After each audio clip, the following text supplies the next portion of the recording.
faux. Comment ça, c'est faux? C'est l'histoire qui le dit? Comment ça, c'est faux? Ah, toi, tu regardes l'histoire. Toi, tu regardes pas le Coran, quoi. Toi, tu regardes l'histoire. Mais l'histoire aussi dit que Jésus, là, son nom, c'est saucisson. On fait comment? Son nom, là, ça signifie saucisson. Non, mais ça, c'est prouvé. C'est prouvé. Ça a même été... Attends, je vais t'enseigner.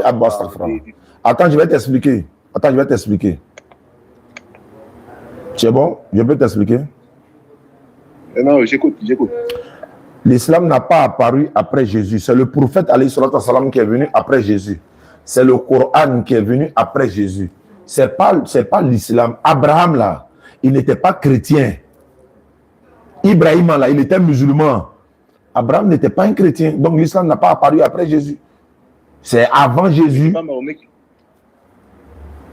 C'est pas Mahomet qui a ramené l'islam. Non, c'est pas lui. C'est ça qui est votre problème là. La preuve est dans le Coran même que c'est pas lui. Vous savez, vous faites ce qu'on appelle le suivisme. Vous ne cherchez pas à vérifier. On vous a dit non, à vous prenez pour partie. Le prophète Mohammed, d'ailleurs, c'est pas Mahomet. Le prophète Mohammed, c'est pas lui qui a envoyé l'islam. Il a trouvé l'islam. La preuve se trouve dans la Sourate 5, verset 3. Allah dit, aujourd'hui là, j'ai parachevé pour vous votre religion. J'ai accompli sur vous mon bienfait. J'agrée l'islam pour vous comme religion. Et là, il dit, j'ai parachevé. C'est sur le prophète sallallahu alayhi wa sallam que l'islam a été parachevé. Ça n'a pas commencé par lui. Abraham, là, est-ce qu'il était chrétien? Question, réponds-moi. Abraham était juif. Il dit, est-ce qu'il était chrétien? Non, le christianisme c'est apparu avec Jésus. Est-ce qu'Abraham était chrétien? Non. Alors, on te dit non, tu dis non. Abraham, là, est-ce qu'il était chrétien? Non, il n'était pas chrétien, non. S'il n'était pas, il était quoi? Il pratiquait quelle religion? Abraham était juif. La preuve? La preuve, c'est que c'est par lui que les premiers rituels juifs. C'est quel verset de la Bible qui le dit? Si on lit dans le livre de Genèse, on peut voir l'histoire d'Abraham. On va voir. Où Abraham était juif, là. Il faut montrer. C'est quel verset? Genèse, combien verset, combien où Abraham était juif? C'est quand même. Spécifiquement juif, mais je dis que c'est avec lui que les premiers. Je n'étais pas dit c'est avec qui est venu. Tu dis Abraham était juif. Tu as dit dans ta bouche qu'Abraham était juif. On est 1400 personnes. Tu dis Abraham était juif. Donne la preuve. Si moi, je dis Abraham était musulman, je donne la preuve. Moi, je dis Abraham était musulman. Tu veux la preuve? Ouais, je veux la preuve. Sourate 3:67. Abraham n'était ni juif, ni chrétien. Il était entièrement soumis à Allah. Il était musulman. Et il n'était point du nombre des associateurs. J'ai donné ma preuve. Donne ta preuve qu'Abraham était juif dans la Bible.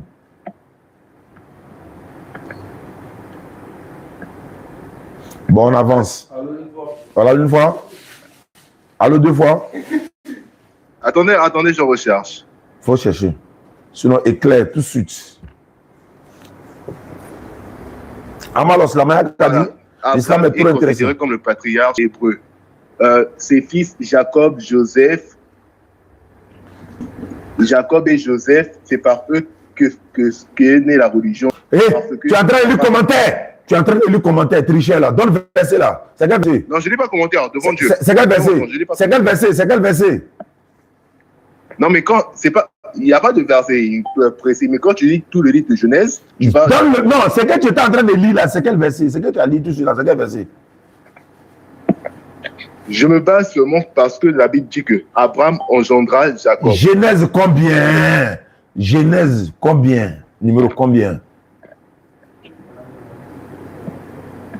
Voilà, c'est le coupé de route. C'est ça qu'on appelle coupé de route là. Il est donné Sourate 3, verset 67. Abraham était musulman. Donne verset de la Bible où on dit Abraham était juif. Il faut déposer les âmes là. Dépose les âmes. Sors le drapeau blanc et puis on va avancer. Si vous lisez dans Genèse 11, chapitre 11, jusqu'à... On va lire. Genèse 11 combien? Genèse chapitre 11, verset 11 à combien? On va voir où Abraham était juif là. Non, c'est 14 chapitres. C'est 14 chapitres. Faut lire. Moi, il va entendre le mot Abraham était juif. 14 chapitres, c'est beaucoup. Donc, dans le passage où on dit qu'il était juif seulement, ça nous suffit. Moi, il a donné Sourate 3, 67. Il n'a pas dit de lire toute la Sourate 3. Il a donné 67. Va venir ici. Hein. Consommateur. Bon, on avance, c'est pas grave. Genèse 11, 26. Voilà, 11, 26, on va à la lecture. Genèse 11, 26 dit ceci. Hein? Terach, âgé. Un petit résumé, parce que c'est un peu long. Non, c'est pas long. 11, 26 on va lire. Terach, âgé de 66 ans. Genèse 11, 26 à 32. Bon, c'est pas grave, tu ne peux pas trouver le verset là. Donne avant. Toi, tu es chrétien, tu es catholique, tu es quoi? Non, évangélique. Ouais, tu m'appelles là, oui, là, c'est pour faire quoi? Et attends, Jésus là, il est qui pour toi? C'est le sujet initial. On laisse ça. Et ah, faut qu'attendre ton la cabrou là, ça, on laisse pas. Jésus là, il est qui pour toi? Il est Dieu. Jésus est Dieu, non? Oui. Maintenant, Dieu, avec quel âge quand il commençait son ministère? 30 ans. Qui avait 30 ans là? Jésus. Non? C'est Jésus qui avait 30 ans. Non, non, non. C'est Dieu qui avait 30 ans. Pourquoi tu dis Jésus? Il n'est plus Dieu, quoi. Un coup, brusquement, il n'est plus Dieu. Faut dire Dieu avait 30 ans. Je peux expliquer quelque chose. Il n'y a pas d'explication d'abord. Quand tu as dit qu'il avait 30 ans, là, il t'a expliqué. Faut dire dans ta bouche là que Dieu avait 30 ans, s'il te plaît. Non, c'est juste une nuance à faire. Je peux expliquer. Bon, explique-toi. Il n'y a pas de grave. Comme tu es congolais, des Brazza, je te le concède. Explique-toi. Okay. On s'en va à la finale. Elle a vu mon constat. Ça, c'est Mounirou. Mounirou, depuis le Canada, qui m'a envoyé ça. Mounirou. Mounirou, si Mounirou me suit, faites droit pour Mounirou. Est-ce que vous allez me savoir? Est-ce que vous allez me savoir même? Allons-y. Allô? Je vous en prie, frère. Alors, Dieu, quand il a créé le monde, il avait donné le pouvoir sur la terre aux hommes. À cause de volume, là, il t'a bréa. À cause de son, là. Ouais, il avait donné le pouvoir aux hommes. Il a créé le monde. Non, il ne faut pas arriver ici, pardon. On va me déstabiliser ici. Ouais, il a donné le pouvoir aux hommes de faire quoi? Sur la terre, il a donné le pouvoir sur la terre aux hommes. Il a dit que vous allez assujettir la terre. Donc, est-ce que tu as déjà vu Satan entrer dans le corps de quelqu'un? Est-ce que tu as déjà vu Satan entrer dans le corps de quelqu'un? Et comment dire, est-ce que tu as déjà vu Satan physiquement comme ça? Non, Satan physiquement, non. Moi, je cherche même à le voir même. Voilà, c'est la preuve que, tu vois, dans le monde spirituel, pour que le spirituel puisse atteindre le physique, il faut qu'il passe toujours par l'homme. Parce que c'est l'homme, le chef de la terre, entre guillemets. Parce que Dieu l'avait donné le pouvoir sur terre. Donc, Jésus est Dieu, c'est ça qu'il a là. Voilà. Dieu maintenant, pour agir sur terre, obligatoirement, comme il pouvait contredire ses propres principes, il devait passer par un homme.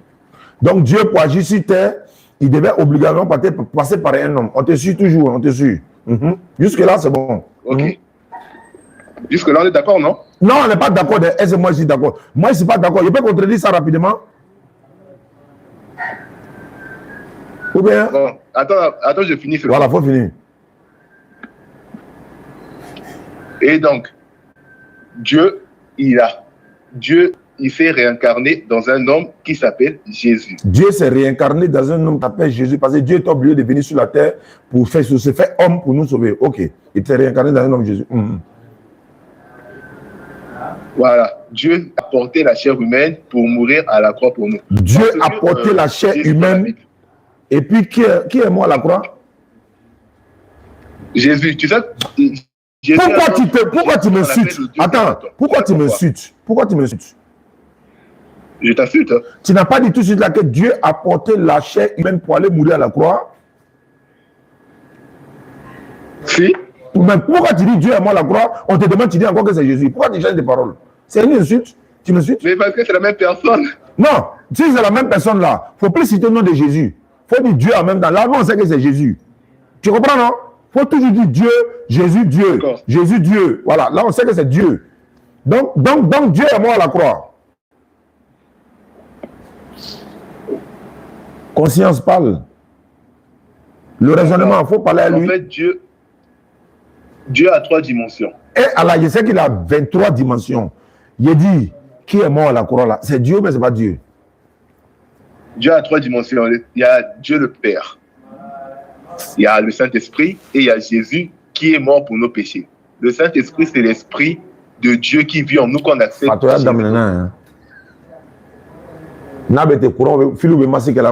Allons-y, on t'écoute, hein? D'accord. Du coup, quand Jésus est né, il a grandi. Jésus, d'abord, on l'appelait le deuxième Adam. Tu sais pourquoi on l'appelait le deuxième Adam? Le Dieu fait quoi?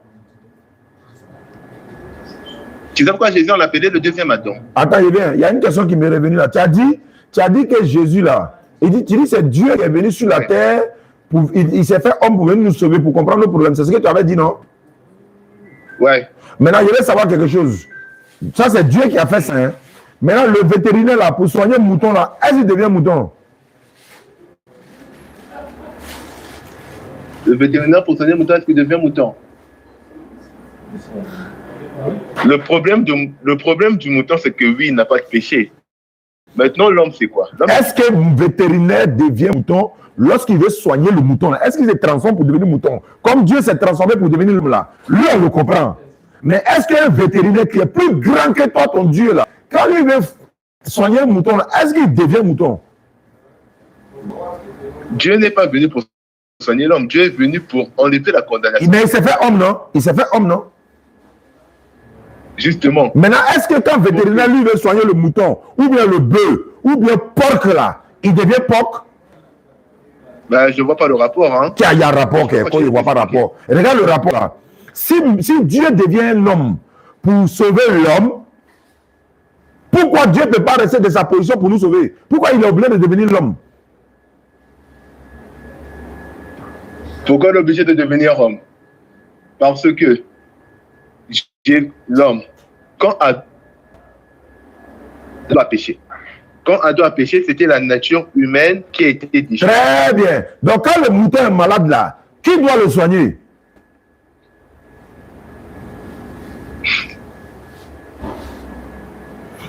Mais c'est pas vétérinaire qui a créé le mouton. Il n'est pas dit créer, qui doit le soigner? Ben, c'est le vétérinaire qui soigne le mouton. Est-ce que lui devient mouton pour soigner le mouton? Ben non. Mais pourquoi Dieu devient l'homme pour nous sauver? Parce que, laisse-moi t'expliquer. Voilà, je vais finir mon argument. Ouais, explique ton argument. Ok. Quand Dieu devient homme pour sauver les hommes, parce que quand Adam a péché, c'était toute la nature humaine qui a été mise sous la condamnation. Donc, il fallait qu'il y ait un homme qui vienne restaurer la nature humaine. Ce ne pouvait pas être Dieu lui-même, vu que Dieu est sans péché. Il fallait qu'il porte la chair humaine de l'homme qui a enfreint la loi de Dieu pour venir accomplir la justice de Dieu à la croix. Bon, une question. D'accord? Jésus est Dieu, non? Oui. Qui a envoyé Dieu? Personne n'a envoyé Dieu, il est venu par amour. Non, non, non. Et Dieu a été envoyé dans la Bible. Ouvre ta Bible. Ouvre ta Bible. D'accord, j'ouvre la Bible. Quel verset? Jean 7, 28, 29. On voit où Dieu a été envoyé là. Jean chapitre 7, 28, 29.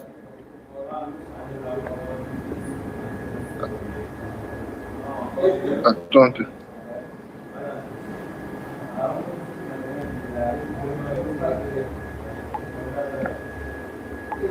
Il y a un autre que je rappelle tout de suite et puis on s'en va. Ah, j'écoute. Jean 7, 28, 29 dit quoi? Et Jésus enseignant dans le temple. Tu as la page?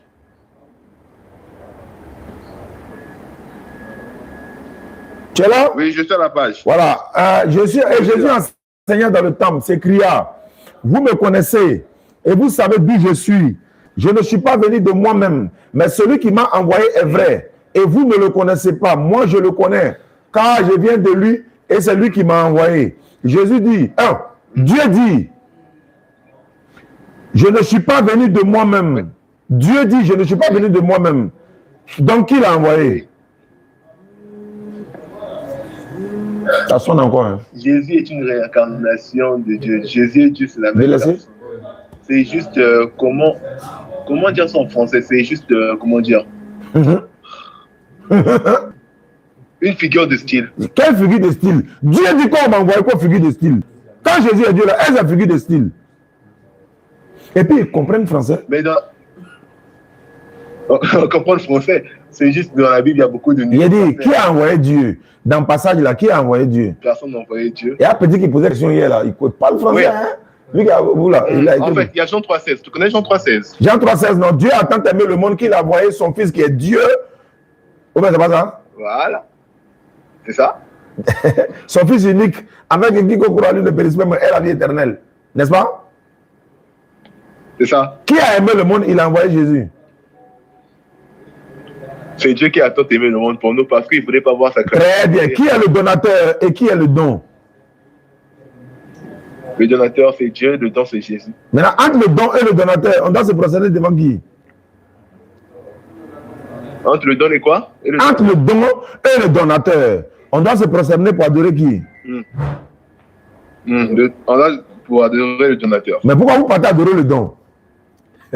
Parce que Dieu a tant aimé le monde, il a donné son fils unique. Pourquoi vous adorez le don et non le donateur? Quelqu'un t'offre un sac de riz, et puis toi, tu te procéder sur sac de riz là, et puis là, sac de riz, merci, sac de riz. Celui qui a donné sac de riz là, tu ne le connais pas, hein? Il a arrêté quoi, et puis tu regardes, celui-là, il a toutes ses facultés mentales. Même si tu ne connais pas lui qui a donné la faute, il dit vraiment, merci beaucoup à celui qui m'a vraiment offert, il m'a offert cela. Vraiment, je ne le connais pas, mais merci beaucoup. Toi, tu laisses celui qui t'a offert le sac de riz, qui t'a te procéder sur sac de riz lui-même. C'est ça qu'on appelle Dieu a tant aimé le monde qu'il a donné son fils unique. Le don et le donateur. Vous laissez le don, vous laissez le donateur, vous partez procéder devant le don. Dernière question.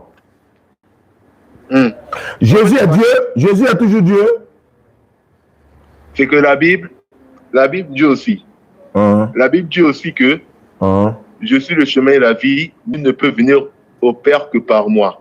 Okay. Et que Dieu, par le sacrifice de Jésus, a accompli la justice parfaitement. Toute la condamnation de l'humanité est passée sur Jésus. Maintenant, pour recevoir le pardon, il faut passer toute la condamnation. Attends. Toute la condamnation de l'humanité est passée sur Jésus. Exactement. Ça veut dire que les roubis qui sont dans le monde aujourd'hui, ceux qui ont les terreurs là, tout ça, c'est Jésus qui prend. Jésus a tout pris à la croix, mais pour que ça soit, pour que ce pardon-là. La Bible dit que Dieu peut tout pardonner. Dieu a tout pardonné. Dieu a pris toutes les condamnations de l'humanité, tous les péchés, toutes les maladies. Je comprends Galates 3:13 maintenant. Maintenant, je veux savoir pourquoi dans la Bible vous dites vous, hein? Pourquoi vous, chrétiens, là, vous dites que Jésus est maudit pour vous? Pourquoi vous le traitez de maudit? Pourquoi? On ne traite pas de maudit, mais il a pris nos malédictions. Il s'est fait malédiction pour nous. Mais quand il s'est fait malédiction, là, il devient maudit, non? Il s'est fait malédiction. Oui, je sais. Il s'est fait malédiction pour nous afin que nous soyons justifiés. Je dis pas non. Quand lui il s'est fait malédiction, là, il devient maudit ou pas? Si, il devient maudit. Mais pourquoi toi tu dis il est maudit? L'enfant de quelqu'un, bénédiction de quelqu'un, 9 mois de quelqu'un, Mousso Segelaka Dengore, Ibiting Loko. Non, chrétien, il est banal ça. L'enfant m'a souffert, met son enfant au monde. Il dit Loko, c'est toi ton enfant là. Attends, si quelqu'un dit toi ton enfant est maudit, tu as accepté ça? Non, mais je peux expliquer. Souvent, il faut expliquer. Juste, nous les hommes, toi, moi, tout le monde sur terre, nous sommes maudits par nos propres parents. Faut plus jamais te répéter ça. Nous, on est bénis. Hein. Faut pas nous. D'après Soko Boiré, dans le film de Soko Boiré, Khalifa, votre folie là, ne mettez pas si nous. Hein. Nous, on est bénis ici. Faut dire moi et toi encore dans ta bouche, moi et puis toi. Tu me connais? Nous, on est bénis. C'est parce que nous, on dit dans le Coran, Allah, Jésus dit, Allah m'a rendu béni. Tu vas t'arrêter que nous, on est maudits. Pourquoi tu as nous. Plus jamais tu as nous dit ça. C'est vous qui êtes maudits. Comment on est maudits? Tiens, petit. Non, mais laissez-moi vous expliquer. Non, moi, je ne suis pas dedans. Les musulmans n'est pas dedans. Ce n'est pas moi-même. Les musulmans ne sont pas dans vos malédictions là. Vous avez maudit quelqu'un là-bas, nous, on l'a béni. On passe sur ça. Il faut parler maintenant. Il ne faut plus nous mettre dedans. Non. Ça veut dire quoi ça? On était maudits, mais on n'est plus maudits. Ah, vous étiez maudits? Oui. Vous n'êtes plus maudits quoi? Donc j'explique. Oui, j'explique. Ils disent qu'ils étaient maudits. Bon, allons-y. Les anciens maudits. Allons-y. C'est toi-même qui as dit où? Ouais, c'est moi-même qui ai dit, j'assume. Ok, donc allons-y. Bon, par respect, je ne vais pas t'appeler comme ça. Par respect, allons-y. Donc, par par notre péché, par notre condamnation, toute la conquête du diable, la malédiction et la condamnation étaient sur nous. C'est ça la malédiction. La malédiction, c'est le fait d'être éloigné de Dieu. Mais qu'est-ce qui nous éloigne de Dieu? C'était nos péchés à nous. Donc, nos péchés nous maintenaient dans une position de malédiction. Et Jésus, il a pris cette malédiction. Il s'est fait malédiction pour nous afin que nous soyons justes de Dieu en Christ. C'est pas la peine. Moi, je t'écoute, hein. Moi, je t'écoute seulement. Ça fait pitié. Jésus a pris la malédiction de nous tous sur terre. Je pèse bien mes mots. Toutes les malédictions, tous les péchés, tout est porté par Jésus. Attends, il prend un exemple. Astagfirullah. Il est devenu comme une poubelle. Tout le monde s'en va jeter ses ordures sur lui, quoi. C'est ça, non? Tous les péchés ont été pris par lui avant. Mais attends, péché là. Est-ce que péché là, c'est bon? Éternel. Attends, lui, il prend vos péchés. Péché, c'est pas bon. Attends, lui, il prend vos péchés. Ça dit que toi, tu as forniqué, tu as diaou, tu as trompé ta femme, tout péché là, c'est Jésus qui prend. Exactement. Maintenant, je vais savoir quelque chose. Regardez, hein, les élèves sont là. Maintenant, ceux qui ont crucifié Jésus là, qui prend les péchés? Lui aussi, il a pris le péché de toute l'humanité. Non, il veut savoir. Ceux-mêmes qui l'ont crucifié. Maintenant, le péché de Judas ou ceux qui l'ont crucifié Jésus, qui prend ce péché-là? Jésus lui-même. Très bien. Maintenant, je vais te poser une question. Les scribes et les pharisiens cherchaient un moyen de faire mourir Jésus à l'insu de la foule. C'est dans Luc 22. Satan est rentré dans Judas. Judas l'a Satan avec les principaux sacrificateurs de la manière il va les livrer Jésus moyennant une somme d'argent. Les scribes et les pharisiens cherchaient de faire mourir Jésus à l'insu de la foule. Je veux savoir, oui. Les scribes et les pharisiens, l'acte qu'ils veulent poser là, est-ce que c'est un acte que Dieu aime ou bien c'est un péché? C'est un péché. Satan est rentré dans Judas pour lui donner une mauvaise idée pour tromper son maître. Ce que Satan a fait là, est-ce que c'est un acte que Dieu aime ou bien c'est un péché? C'est un péché. Judas est allé livrer son maître 30 pièces d'argent. C'est un acte que Dieu aime ou bien c'est un péché? C'est un péché. Maintenant, est-ce que péché peut effacer vos péchés? Est-ce que des actes de péché peuvent effacer péché? La Bible dit aussi que toute chose concourt au bien de ceux qui... Est-ce que péché peut effacer péché? Est-ce que des péchés peuvent effacer d'autres péchés? Le sacrifice de Jésus, ce n'est pas un péché. Il n'est pas dit c'est un péché. L'acte de Judas est un péché. L'acte de Satan est un péché. L'acte des scribes et des pharisiens est un péché. Est-ce que ces péchés-là peuvent effacer vos péchés? Non, mais ce n'est pas ces actes-là qui sont morts pour nous. En fait, je comprends ce que tu veux dire. Mais la Bible dit que toute chose concourt au bien de celui qui... Bon, je vais te donner un verset dans la Bible. Attends, Jésus là. Lequel? Dieu l'a envoyé pour mourir pour vos péchés, mais la mort l'a arrivé. C'est un accident. Dieu l'a envoyé mourir pour nos péchés. Très bien. Il faut prendre Matthieu 21, 33. On va lire un verset. Je vais donner cet enseignement, Inch'Allah, à ceux des élèves qui nous suivent à travers le monde. Et ce que je vais donner ici, ça rentre dans le cadre de la crucifixion de Jésus, du salut, de la mort et la résurrection. Jésus est mort pour nous, ça rentre dans ça. Matthieu 21, 33. Et suite. Je suis à la page. Il faut commencer à lire, s'il te plaît. Et puis, je vais poser des questions. Écoutez notre parabole. Il y avait un homme, maître de maison, qui prit une vigne. Il l'entoura d'une haie, il creusa un pressoir et bâtit une tour. Puis il la ferma à des vignerons et il quitta le pays. Je continue. Continue jusqu'au... Ouais, allons-y. Où est-ce que tu as dit de t'arrêter? Allons-y. Lorsque le temps de la récolte fut arrivé, il envoya ses serviteurs vers les vignerons pour recevoir le produit de sa vigne.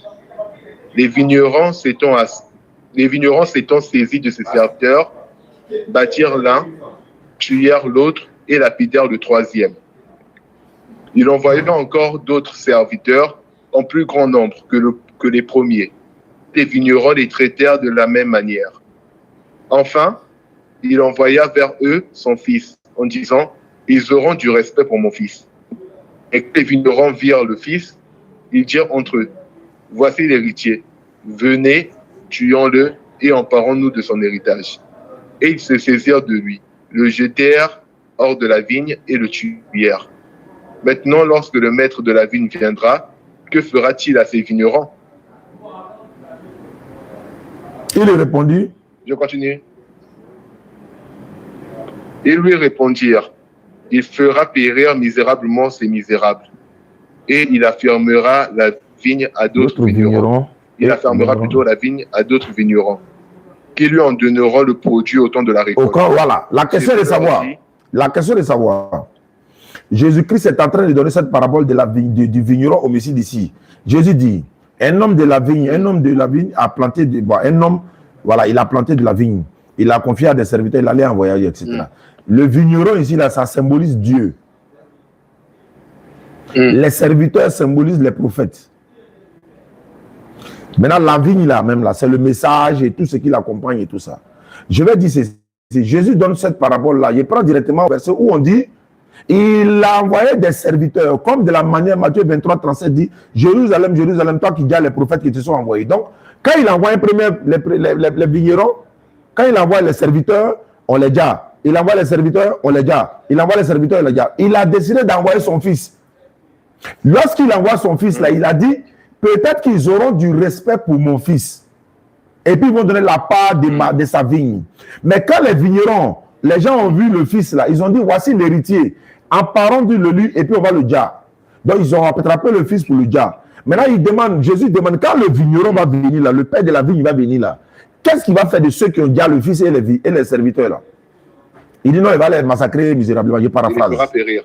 Maintenant, la question que je pose ici, quand le père de la vigne envoyait son fils pour aller prendre sa part de la vigne là, l'objectif était d'aller prendre la part de la vigne ou bien pour aller se faire tuer? La récolte, c'est quoi? J'ai posé une question pour moi. Tu connais. Il a compris. Hein? En fait, quand le vigneron, quand le père de la vigne, il a envoyé les serviteurs, on les a déjà. Premier groupe, troisième groupe, on les a déjà. Il a décidé d'envoyer son fils en disant, ils auront du respect pour mon fils. Mais eux, ils se sont dit, voici l'héritier, emparons-nous de lui, et puis on va le dire, et puis on va prendre tout l'héritage. Je repose la question. Quand le père de la vigne envoyait son fils, c'était pour aller se faire tuer ou bien c'était pour aller prendre la part de la vigne? Il y a d'abord une chose que tu n'as pas compris, si je peux me permettre. Tu sais qu'est-ce que représente la vigne? Dis-moi tout. La vigne ne représente pas le message, non. La vigne représente nous, les hommes. Vas-y, je t'écoute. Le vigneron, c'est qui? Le père de la vigne, là, c'est qui? Le vigneron, c'est Dieu. Les serviteurs, là, c'est qui? Les prophètes. Le fils, c'est qui? C'est Jésus. Maintenant, quand il a envoyé Jésus, là, c'était pour aller prendre sa part de la vigne ou bien c'était pour aller se faire tuer? La Bible, le même verset là dit quoi? Le même verset dit que c'était pour partir récupérer la récolte, non? Maintenant, quand il allait récupérer la récolte, ils se sont saisis de lui pour le tuer là. Je vais savoir. Ils se sont saisis de lui. Va la terre. Oui, c'est ça. Ils se sont saisis. En fait, ils se sont saisis du fils là pour le dia. Est-ce que l'objectif de l'envoi du fils, c'était pour aller se faire dia ou bien c'était pour aller prendre la vigne de son père? La vigne de son père, ce sont les âmes des hommes. C'est pas grave. L'objectif de l'envoi du fils, là, c'était quoi? L'objectif de l'envoi du fils, c'était quoi? De prendre la récolte. Mais l'un ne peut pas fonctionner sans l'autre. Il fallait qu'il meure. Non. Est-ce que son père l'a envoyé pour aller mourir? Est-ce que le but de l'envoi, là, c'était pour aller mourir? Non. Alors, si le but de l'envoi n'était pas pour aller mourir, pourquoi vous dites que Jésus est venu pour mourir pour vos péchés? C'est Jésus qui donne cette parabole. Et je prends la partie qui m'intéresse. On est au verset 40 ici. Il dit, maintenant, lorsque le maître viendra, non, au verset 36 ici, il envoya encore d'autres serviteurs en plus grand nombre que les premiers. Et les vignerons les traitaient de la même manière. Verset 37 de Matthieu 21. Enfin, il envoya vers eux son fils en disant, voilà l'objectif. Le Père n'a pas envoyé Jésus pour aller se faire dire pour vos péchés. Hein. quand il envoie le Fils ici, il se dit en disant, il dit, quand il a envoyé en fait son Fils en disant, ils auront du respect pour mon Fils.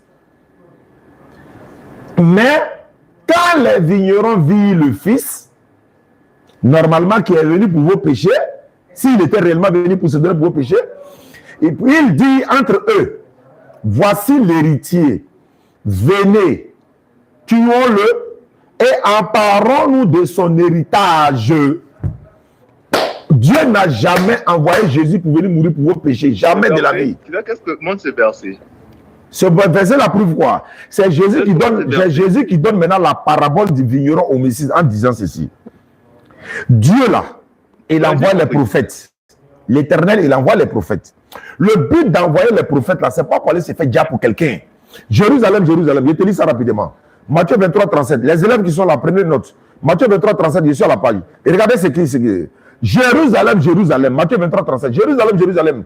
Toi qui dis les prophètes qui te sont envoyés. Non, toi qui dis les prophètes et qui lapident ceux qui te sont envoyés. Combien de fois ai-je voulu rassembler tes enfants comme une poule rassemble ses poussins sous ses ailes et vous ne l'avez pas voulu. Voici, votre maison vous sera laissée déserte. Car, je vous le dis, vous ne me verrez plus désormais jusqu'à ce que vous disiez béni soit celui qui vient au nom du Seigneur. Ça là, c'est un autre. Ça là, celui qui vient là, c'est pas Jésus encore, mais on va parler de ça. Donc, je rappelle pour dire, Jésus n'a jamais été envoyé pour venir se dire pour vos péchés. Ça, ce sont des choses que lui a été attribuées. C'est pourquoi Jésus lui-même donne la parabole. C'est comme par exemple, j'ai envoyé mon enfant au Congo, ou bien, je ne sais pas, dans un quartier d'Abidjan, et puis j'ai dit, bon, va acheter du pain derrière la route pour venir. Et puis, là, voiture le renverse. Une voiture le renverse. Est-ce que j'ai envoyé mon fils pour aller se faire renverser par une voiture, ou bien je l'ai envoyé pour aller acheter du pain? Je l'ai envoyé pour aller acheter du pain. Mais le fait qu'une voiture le renverse là, c'est un accident. Donc, c'est le comportement des Juifs, ça. C'est-à-dire que Jérusalem, Jérusalem, toi qui dis les prophètes qui te sont envoyés. Pourquoi Jésus a dit ça? Il les connaît. Ah, ça, c'est au verset 23, hein? Mais on est au verset 21. Donc, la question est réitère. Le but de l'envoi du Fils, là, c'était pour aller se faire dire, ou bien c'était pour aller prendre la part de son Père? Ok, je vais répondre. Takbir. Réponds. Je ne vais pas répondre en une phrase. Réponds. Je vais expliquer. Je ne vais pas répondre en une phrase. Vas-y, vas-y. Je vais expliquer. Ok. Ce verset montre tout d'abord l'état du cœur de l'homme. La méchanceté de l'homme. Dieu a envoyé les premiers prophètes pour dire la vérité aux hommes. Les hommes ont été dérangés par cette vérité prophète. Dieu a envoyé encore d'autres prophètes. Les gens ont toujours été dérangés par la vérité. Ils vont tuer les autres prophètes. Maintenant, Dieu a envoyé son fils Jésus pour dire la vérité en croyant que les hommes, sachant qu'il est le fils de Dieu, auront du respect pour lui, mais ils l'ont quand même tué. Alhamdulillah. C'est ça, non? Alhamdulillah. Il a envoyé son fils. Ils vont avoir du respect parce qu'en pensant vraiment que lui, il est le vraiment véritable messager, etc., il est venu, ils vont avoir du respect. Moi, ma question demeure. Lorsque Dieu envoyait le fils là, voilà. Est-ce que c'était pour aller mourir pour vos péchés ou bien c'était pour venir transmettre le message de Dieu? Le message de Dieu, c'était les deux. C'était qui? C'était les deux. C'était pas les deux. Tu sais pourquoi? C'était pourquoi c'était pas les deux? Parce que dans Matthieu, dans le même Matthieu, 3 pas en avant, Matthieu 26, verset 21 à 26, Jésus est en train de maudire celui qui le livre à la croix. Si c'était les deux, si c'était l'objectif de venir dire pour vos péchés et puis en même temps venir prêcher le message de Dieu, Jésus est en train de maudire celui qui l'a livré à la croix. Jésus dit, malheur à l'homme par qui le Fils de l'homme est livré. Il vaudra mieux pour cet homme qui ne soit même pas né, au lieu de dire béni par l'homme, par qui le Fils de l'homme est livré, il vaudra mieux pour eux qu'ils soient nombreux parce qu'en courant la mort, ils auront la vie éternelle. Mais il est en train de le maudire. Jésus sur la croix, selon vous, il dit, mon père, pourquoi m'as-tu abandonné? Matthieu 26, 39, Jésus dit, Père, s'il est possible que cette coupe s'éloigne de moi, toutefois, pas comme je veux, mais ce que tu veux. Il allait dans Hébreux 5:7, il allait pleurer, prier, il s'est lamenté là-bas, Dieu l'a exaucé. Ma question est là. Est-ce que Jésus, Dieu l'a toujours exaucé, oui ou non? Dieu l'a toujours exaucé, oui ou non? Toujours. Est-ce que Jésus peut demander quelque chose à Dieu, Dieu va refuser de lui donner? Non. Hébreux 5:7, il faut lire ça pour moi. Hébreux 5:7. Les terres religieux. Mes élèves sont là? J'espère que les élèves sont là. Prenez note, s'il vous plaît. Voilà, il y a des versets qu'on n'a jamais peut-être utilisés devant vous, peut-être on ne sait jamais. Mais chaque verset est utilisé dans un contexte bien précis. Hébreux 5:7, s'il te plaît. Ah ouais, là. Ok, tous les élèves sont en train de répondre. Antonio, ok, tous les élèves sont là. Je lis. Madi est là. Ok, tout le monde est là. Ok, merci d'être présent. Vas-y. C'est lui qui, dans les jours de sa chair, Oui. ayant présenté avec de grands cris Oui. et avec larmes des prières et des supplications, à celui qui pouvait le sauver de la mort, a été exaucé à cause de sa piété, a appris, bien qu'il fût fils, voilà, l'obéissance par les choses qu'il a souffert. Celui dans les jours de sa chair ayant présenté des grands cris, il a crié à Dieu, il s'est lamenté à Dieu, il a pleuré Dieu, il a prié Dieu, avec des larmes, des cris, des supplications, à celui qui pouvait le sauver de la mort, ayant été exaucé à cause de sa piété. Exaucé veut dire quoi? Allô? Exaucé veut dire quoi? Qu'est-ce que signifie exaucer? C'est qu'on a, comment dire, accompli sa demande qu'on a. Donc, dans Hébreux 5:7 là, qu'est-ce que Jésus demandait? Il était en train de demander quoi dans Hébreux 5:7 là? Il demandait quoi? Il demandait d'être sauvé de la mort. Est-ce qu'il a été sauvé de la mort? Mais, dans sa chair, tout ça. Est-ce qu'il a été sauvé de la mort? Non. Mais, c'est pour tu dis quoi? Tu dis non. Relis le verset. Non.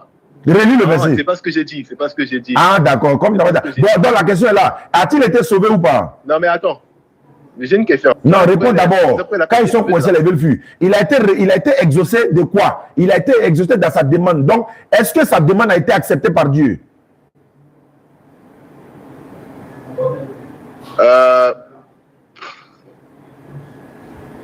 Takbir.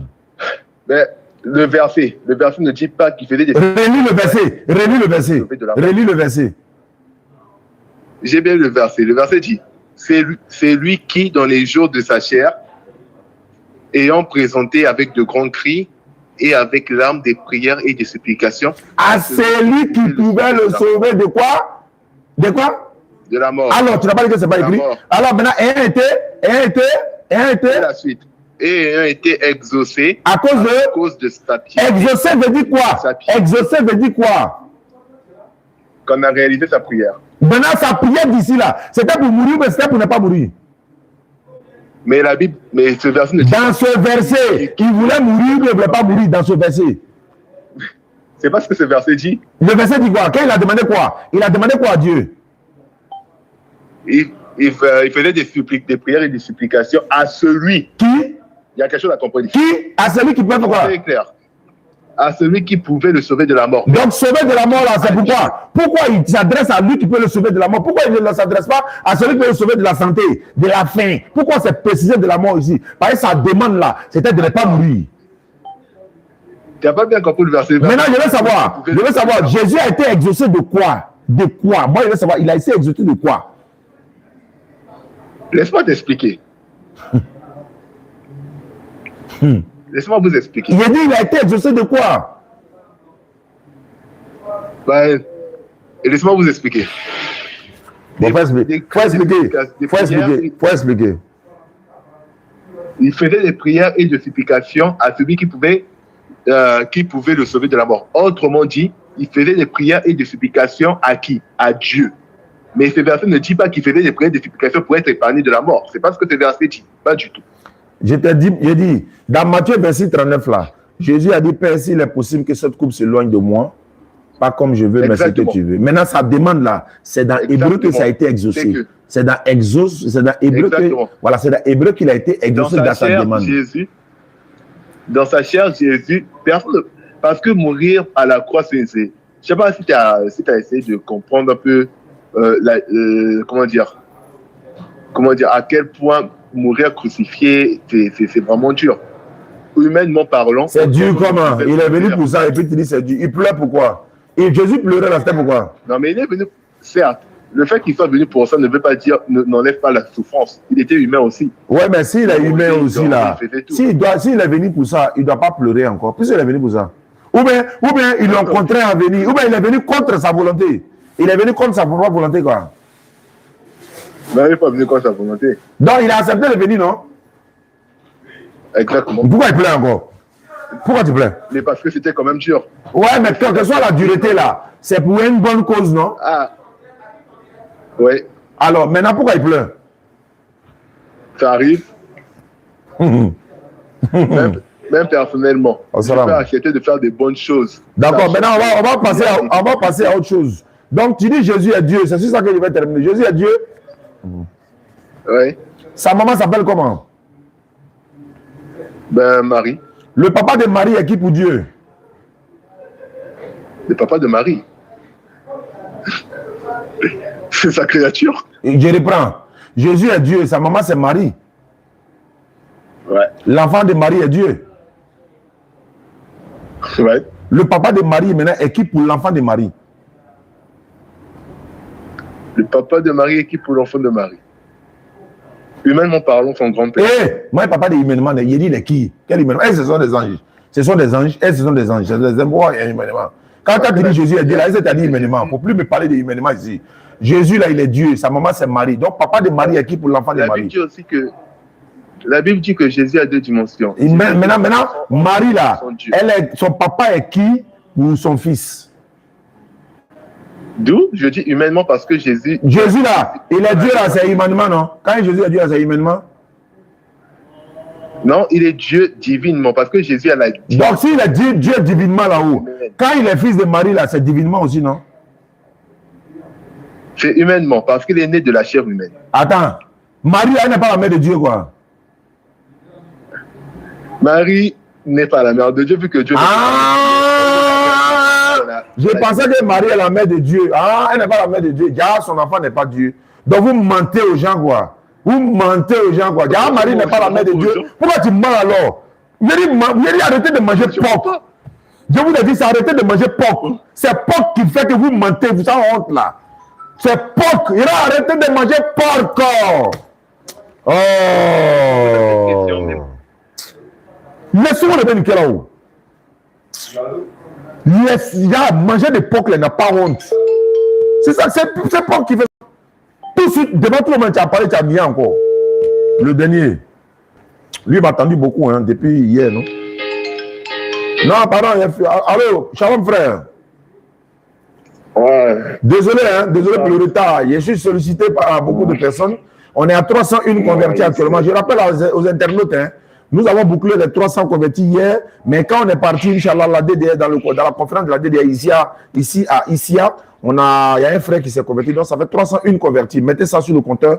Allô, bon, shalom frère, qu'est-ce que je peux faire pour toi? J'étais vraiment fait retarder, j'étais mis en attente, mais c'est pas grave, c'est pour la bonne cause. Allons-y. Ah, ok. 301, bon, on dit pas 301. En 301, il a dit 301, 301. Voilà, allons-y. Ah ok, merci beaucoup. Enfin, c'est ce que je disais que je te suivais depuis longtemps. Oui. Mais souvent, il y a des discours que vous dites et moi, je ne suis pas d'accord avec. C'est normal, c'est ton droit. Voilà. Et vous aussi, c'est votre droit. Hein? Voilà. Et vous aussi, c'est votre droit. Et c'est sur le fait que Jésus n'est pas Dieu et que vous confondez qu'il est le Fils de Dieu et tant. Et ce qui m'a fait le plus mal dans tout ça, j'ai écouté dans l'un de votre discours que vous avez dit que tous ceux qui chassent les démons de Jésus vont aller en enfer. En fait, c'est ce qui a fait que je vous ai appelé même pour vous interpeller dessus. Est-ce que vous êtes sûr de ce que vous dites, en fait? Bon, je pense qu'on peut lire le texte. Quand on parle avec preuve. Matthieu 7, 21, 26. D'accord, mais avant de lire les tests, j'aimerais poser juste au moins une ou deux questions. Allons-y. Voilà, la première question que je pose, est-ce que au moins vous connaissez les apôtres de Jésus? Ils étaient 12, non? Voilà. Donc, sur la base de ce que vous avez dit, est-ce que ces personnes sont sauvées ou pas? Les apôtres là, Oui. ceux qui ont suivi Jésus comme les apôtres, qui n'ont pas cru que Jésus est Dieu, ni fils de Dieu, ni diable pour les péchés. Non, ceux qui ont suivi Jésus là, les 12 là. Je peux parler? Oui, oui. Quelle était leur croyance? Est-ce qu'ils croyaient que Jésus est Dieu? C'est ça le problème. S'ils croient que Jésus est Dieu, ils iront tous en enfer. S'ils croient, si dans leur croyance que Jésus est Dieu, fils de Dieu, diable pour les péchés, là, ils auront tout droit en enfer. D'accord, d'accord. Donc, si pour vous, Jésus n'est pas Dieu là, j'aimerais que tu lises au moins un test. Je peux lire, il n'y a pas de problème, allons-y. D'accord, c'est dans le livre de Jean. 1 verset 1. Le chapitre 3, non pas le chapitre 3, voici du verset 14 par là. Jean 3, hein? Oui, oui. Jean 3, 14, je suis à la page. Et comme Moïse éleva le serpent dans le désert, il faut de même que le Fils de l'homme soit élevé. Je t'écoute. Oui, allez-y, allez-y, allez-y. Ah, de continuer. Que le Fils de l'homme soit élevé. Jusqu'à ce que je dise qu'il arrête. D'accord. Afin que quiconque reçoit en lui ait la vie éternelle. Car Dieu a tant aimé le monde qu'il a donné son Fils unique, afin que quiconque croit en lui ne périsse point, mais qu'il ait la vie éternelle. Dieu, en effet, n'a pas envoyé son Fils dans le monde pour juger le monde, mais pour que le monde soit sauvé par lui. Celui qui croit en lui n'est point jugé, mais celui qui ne croit pas est déjà jugé, car parce qu'il n'a pas cru au nom du Fils unique de Dieu. Verset 19. Ok, on s'arrête. Ok, on s'arrête. Non, on s'arrête là, c'est bon. On s'arrête là. D'abord, avant d'avancer, est-ce que vous croyez d'abord en la Bible? Parce qu'on peut pas, si vous ne croyez pas en la Bible, parce que si vous ne croyez pas en la Bible, vous ne devez pas soutenir vos tests sur la base de ce que la Bible dit. C'est parce que vous soutenez vos tests sur la base de ce que la Bible dit que moi je prends les versets dans la Bible, en fait. Donc, j'aimerais savoir, je sais que vous croyez en la Bible. Donc, sur ce passage-là, qu'est-ce que vous dites? Dieu était monteur ou quoi? Alhamdulillah, le frère pose la question de savoir. Vous savez, moi j'ai dit ça dans mon livre. Il y a une grande partie de mon livre qui est consacrée à ça. Je vais donner une petite partie. Quand les chrétiens vous posent la question lors d'un débat, est-ce que vous croyez à la Bible? Il y a deux choses. Si vous dites que vous croyez à la Bible, vous serez obligé de tout avaler, ce qui est faux, est vrai, au mensonge, au vérité. Vous êtes obligé d'avaler tout. Et si vous dites que vous ne croyez pas à la Bible, il va dire, bon, c'est pas la peine, on n'y a plus de débat, et puis il va fuir le débat. Il dit, c'est écrit dans mon livre. Vous allez voir, il est fini. Je m'adresse à mes élèves. Je m'adresse à mes élèves. Ok. Voilà. Donc, vous voyez, vous verrez ça dans le chapitre. Il y a un chapitre dans le livre là-bas, vous verrez ça. Donc, comment répondre maintenant à ça? Parce que si vous dites non, je ne crois pas, il va dire non, c'est qu'il n'y a plus de débat. Si vous dites je crois, vous avalez tout ce qui est nyama dedans, tout, vous avalez tout. Donc, voici la réponse. Frère, maintenant, moi, je te retourne une question. Quand tu me dis si je crois à la Bible, de quelle Bible tu parles? Et puis, tu attends un peu.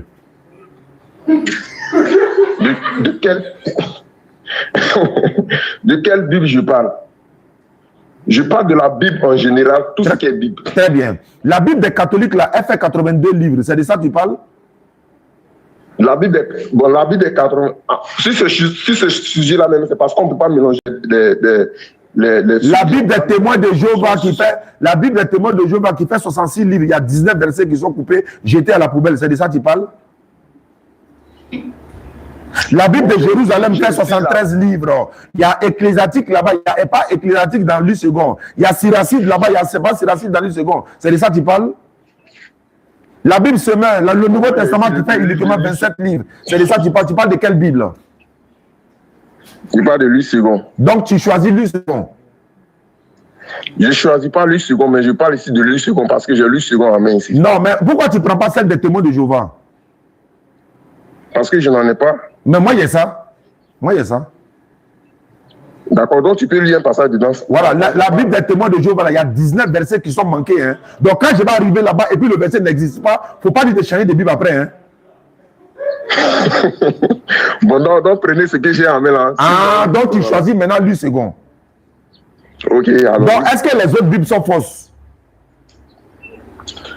Pour moi, les autres Bibles ne sont pas fausses. Donc je prends témoin de Jéhovah là, alors si ce n'est pas faux. Non. Non, vous ne prenez pas, vous prenez ce que moi j'ai ici. Pourquoi toi tu m'imposes Bible? Moi, il y a 19 versions de Bible. Pourquoi tu m'imposes Bible? Moi, il y a 19 versions de Bible. Non. Je dois prendre celle que je veux.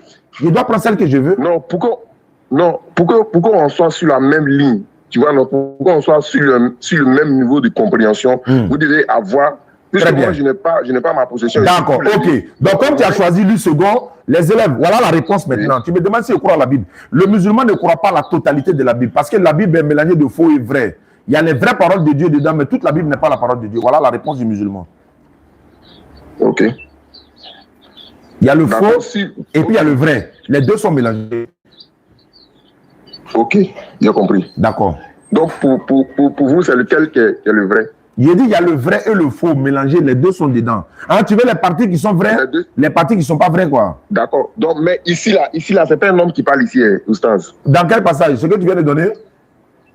Ce que tu viens de lire, c'est pas un homme qui parle, c'est Jésus lui-même qui est en train de parler. Mais Jésus, c'est un homme. Pourquoi dire que ce n'est pas un homme qui parle? Jésus, c'est un homme. Donc, c'est Jésus qui parle. Il ne faut pas dire que ce n'est pas un homme qui parle. C'est Jésus. Bon, Jésus, c'est un homme. Excuse-moi. S'il dit que ce n'est pas un homme qui en a parlé, c'est le concerné Jésus même qui parle. Exactement. Là, je suis d'accord avec toi. C'est le concerné même qui parle. D'accord. Voilà. Donc, ici, là, qu'est-ce que vous dites? Ce qu'il dit est vrai ou bien c'est faux? Ce qu'il dit est vrai, mais il n'a jamais dit qu'il est Dieu ici. Sinon, ce qu'il dit est vrai. Il n'a même dit qu'il est Dieu. Oui, il a dit celui qui croit en lui. Croit en lui en tant que qui? C'est ça le problème. C'est comme il a dit, quiconque croit en lui ne périsse pas, mais elle a dit, mais croit en lui en tant que qui? Voilà pourquoi il a dit, les apôtres là, ils croyaient en Jésus en tant que qui? C'est la partie là qui change la donne. Et regarde par exemple, tous les musulmans du monde croient en Jésus, fils de Marie. Mais on croit en lui en tant que qui? C'est là le problème. En tant qu'un envoyé, en tant qu'un prophète, en tant qu'Allah, le Messie qu'Allah a envoyé uniquement pour les enfants d'Israël. Ça, c'est notre croyance. Et c'est ce que la Bible dit. Donc, les apôtres là, leur croyance en Jésus là, est-ce qu'ils croyaient que Jésus est Dieu? Jamais de la vie. Voilà la réponse. Dans Matthieu 10, 5 à 7, les 12 sont mentionnés là-bas. Il n'y a pas Marc dedans, il n'y a pas Luc dedans, il n'y a pas Paul dedans, il n'y a pas Matthieu l'évangéliste dedans, il n'y a pas Jean l'évangéliste dedans, il y a Jean apôtre de Jésus, il y a Matthieu apôtre de Jésus. Donc là, les 12 sont mentionnés, ils sont là-bas, et tous croyaient en Jésus, certes, mais comme un prophète, un envoyé, et puis il disait qu'il est le fils de Dieu, mais ça c'est de façon spirituelle du thème, parce que tout le monde est appelé fils de Dieu dans la Bible. Aucun d'eux n'a cru que Jésus est Dieu. On avance. Prochaine question. Tu es là? Tu as mis mot de silence. Tu t'es mis en silence là. Tu t'es muté là. Voilà. Hey, excuse-moi. Allons-y. Excuse-moi. Donc voilà un peu. Quand vous dites qu'ils n'ont pas cru que Jésus est Dieu, c'est vous qui dites ça ou bien c'est la Bible qui dit ça? C'est non seulement c'est la Bible qui le dit, c'est Jésus lui-même qui le dit, et Pierre, le capitaine des disciples, l'a dit aussi également. Je peux donner les références à l'appui. Ok, allez-y. D'accord. Matthieu chapitre 16, verset 16 et suite. On va commencer au verset 13. Matthieu chapitre 16, verset 13 et suite. Et j'ai fait la lecture. Il est écrit ceci. Jésus étant arrivé dans le territoire de Césarée de Philippe, demanda à ses disciples, on parle des disciples ici, Jésus demande à ses disciples, qui dit-on que je suis, moi le fils de l'homme? D'abord, la présentation de Jésus ici, il n'a pas dit moi Dieu, ou moi fils de Dieu. Oui. Il dit moi le fils de l'homme. On continue. Il répondit, au pluriel, les disciples répondirent, les uns dirent que tu es Jean-Baptiste, les autres Élie, les autres Jérémie, ou encore tu es l'un des prophètes. C'est ce que les gens disent. Jésus dit oui. Les gens ont dit ça, non? Maintenant, vous là, vous dites quoi? Il dit, et vous, leur dit-il, qui dites-vous que je suis? Les gens ont dit pour eux, non? Oui. Vous dites quoi? Vous qui marchez avec moi là, vous qui mangez avec moi, vous qui dormez avec moi, vous qui m'attrapez, vous qui... Voilà, vous dites quoi? Simon-Pierre répondit.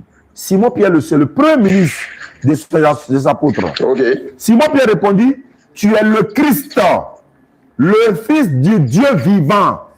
Il n'a pas dit tu es Dieu. Et qu'est-ce que Jésus a dit? La suite m'intéresse. Tu es le Fils du Dieu vivant. Jésus, reprenant la parole, lui dit, tu es heureux, Simon, tu es heureux, fils de Jonas, car ce ne sont pas la chair, ni le sang qui t'ont révélé cette parole-là, mais c'est mon Père qui est dans les cieux. Il y a pas de garçon. Donc voilà ça qui est là, c'est déposé. Les apôtres ont confirmé, Jésus même a confirmé, et le débat est clos. D'accord. C'est un plaisir. Bon, il te lit 1 Jean 3, 1 Jean 3, 6. Vas-y frère. Ok. Il dit, nous sommes de Dieu. Celui qui connaît Dieu nous écoute. Attends, je cherche est-ce que je suis sur le bon passage? C'est pas 1 Jean 5:20 par exemple? Nous savons que le Fils de Dieu est venu nous a donné l'intelligence pour connaître le véritable, c'est pas ça? Voilà, c'est là. En fait, c'est que moi, je ne suis pas venu discuter. Moi, je suis venu pour que les choses soient en fait claires. Ok. Qu'est-ce que tu penses de ces passages-là? Alors, tu parles de 1 Jean 5:20, non? C'est que je donne là, je dois vous donner souvent. Non, c'est pas non, c'est écrit, c'est pas il était taquine. En fait, voilà, comme vous avez dit que les apôtres n'ont pas cru Jésus en tant que le Fils de Dieu, mais ces gens ont dit celui que le Dieu aimait là, c'est lui qui dit ça. Maintenant, qu'est-ce que tu penses de ça? D'accord. Les apôtres disent, et nous savons aussi que le Fils de Dieu est venu. Ils n'ont même pas dit que c'est Dieu qui est venu. Ils disent le Fils de Dieu est venu. Il nous a donné l'intelligence pour que nous puissions connaître le véritable. Et nous sommes dans le véritable en son Fils Jésus-Christ. Il y a un point. Le point est là. Point. Et nous sommes dans le véritable en son Fils Jésus-Christ. Point. La phrase est finie. Maintenant, une autre phrase dit, c'est lui le Dieu véritable et la vie éternelle. On n'a pas dit c'est Jésus qui est le Dieu véritable. Étant en union avec Jésus là. Attends, n'écoute pas. Il y a un frère, il y a un vieux père qui m'appelle là. Je le prends. Bon, c'est bon, il a raccroché. Attends, je lui dis de me laisser un message. Attends. Walaikum salam, grand frère. Excuse-moi. Hein. Voilà. Envoie-moi un message. Je suis en live. Voilà. Donc, les apôtres disent, le Fils de Dieu est venu, nous a donné l'intelligence pour connaître le véritable. Ils n'ont pas dit c'est Dieu qui est venu. Maintenant, quand ils disent, c'est lui le Dieu véritable et la vie éternelle là, ils ne parlent pas de Jésus. Maintenant, si tu veux savoir pourquoi il ne parle pas de Jésus là, il a été donné les propos de Jésus lui-même pour contredire ce qui est dit ici. Il faut me lire Jean chapitre 17, verset 3, s'il te plaît. Et puis tu vas voir, les mêmes mots, là, Jean 17, verset 3, les mêmes paroles vont sortir. Vie éternelle va sortir, Dieu véritable va sortir. Dans 1 Jean 5:20, vie éternelle est sortie, Dieu véritable est sorti. Donc Jésus va contredire ça rapidement. Pour ne même pas qu'ils vont le confondre même. Donc, tu as dit Jean 17, le verset. Vous allez bien. Jean 17, 3. Pour avoir certaines. Jean 17, 3, que je lis Jean 17, 3. Il dit, or, la vie éternelle, c'est qu'ils te connaissent, toi, le seul vrai Dieu, et celui que tu as envoyé, Jésus-Christ. Très bien. Jésus-Christ que vous appelez Dieu véritable, dans 1 Jean 5:20 là, il est en train de dire ici, oh, la vie éternelle. C'est qu'il c'est pas moi me connaître, toi te connaisses, toi qui es le seul vrai Dieu, et moi Jésus-Christ qui est son envoyé. Regarde ici, il se présente clair, noir sur blanc, que lui il est l'envoyé de Dieu, mais dans 1 Jean 5:20, ils vont lui dire que non, il est le Dieu véritable. C'est un mensonge, ce n'est pas Jésus, ils n'ont jamais dit que Jésus est Dieu véritable. D'ailleurs, si je te dis la version de témoin de Jéhovah que tu refusais tout à l'heure, la version de témoin de Jéhovah nous dit ici.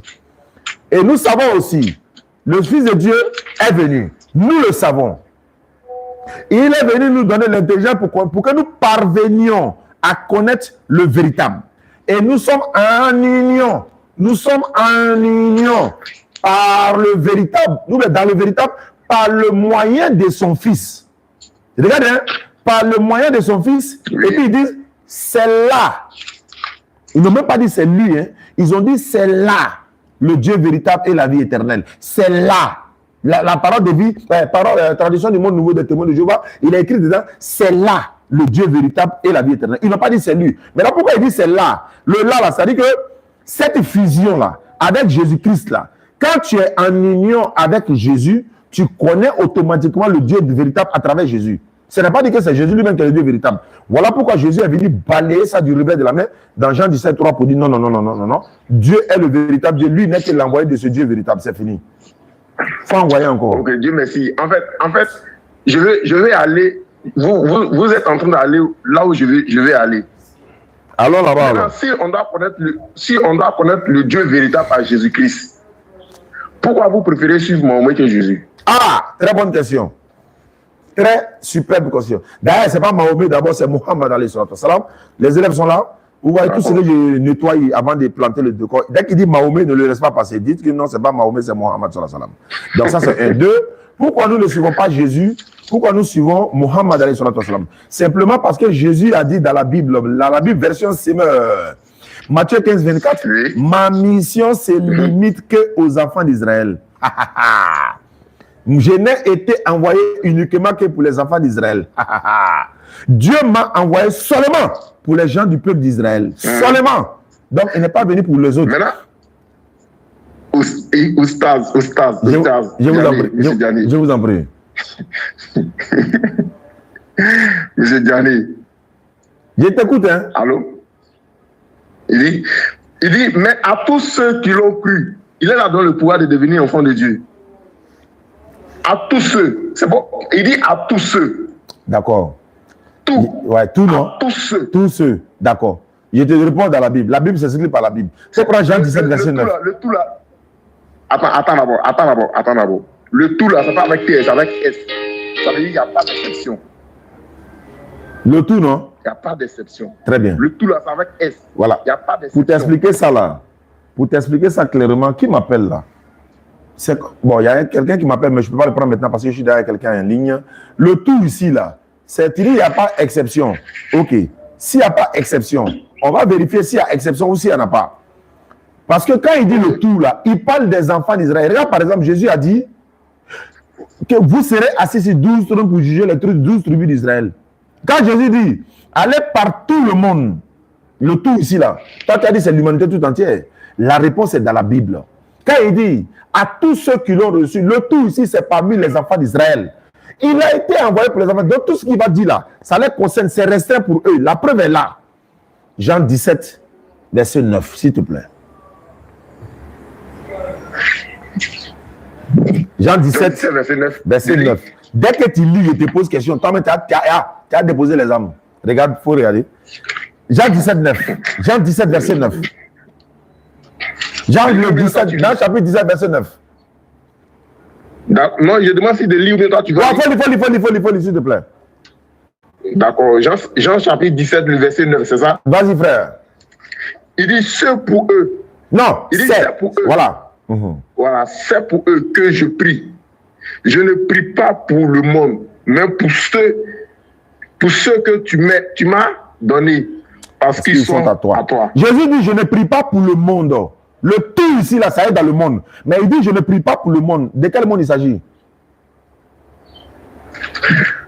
Au stade, il ne faut pas voir les choses comme ça. Moi, je n'ai pas vu, je ne vois pas. Moi, je suis aveugle même. Il dit, le monde ici, là, c'est quel monde? Bon, il s'agit du monde. Il s'agit du monde. Oui, mais c'est quel monde? L'humanité. Est-ce que c'est l'humanité tout entière?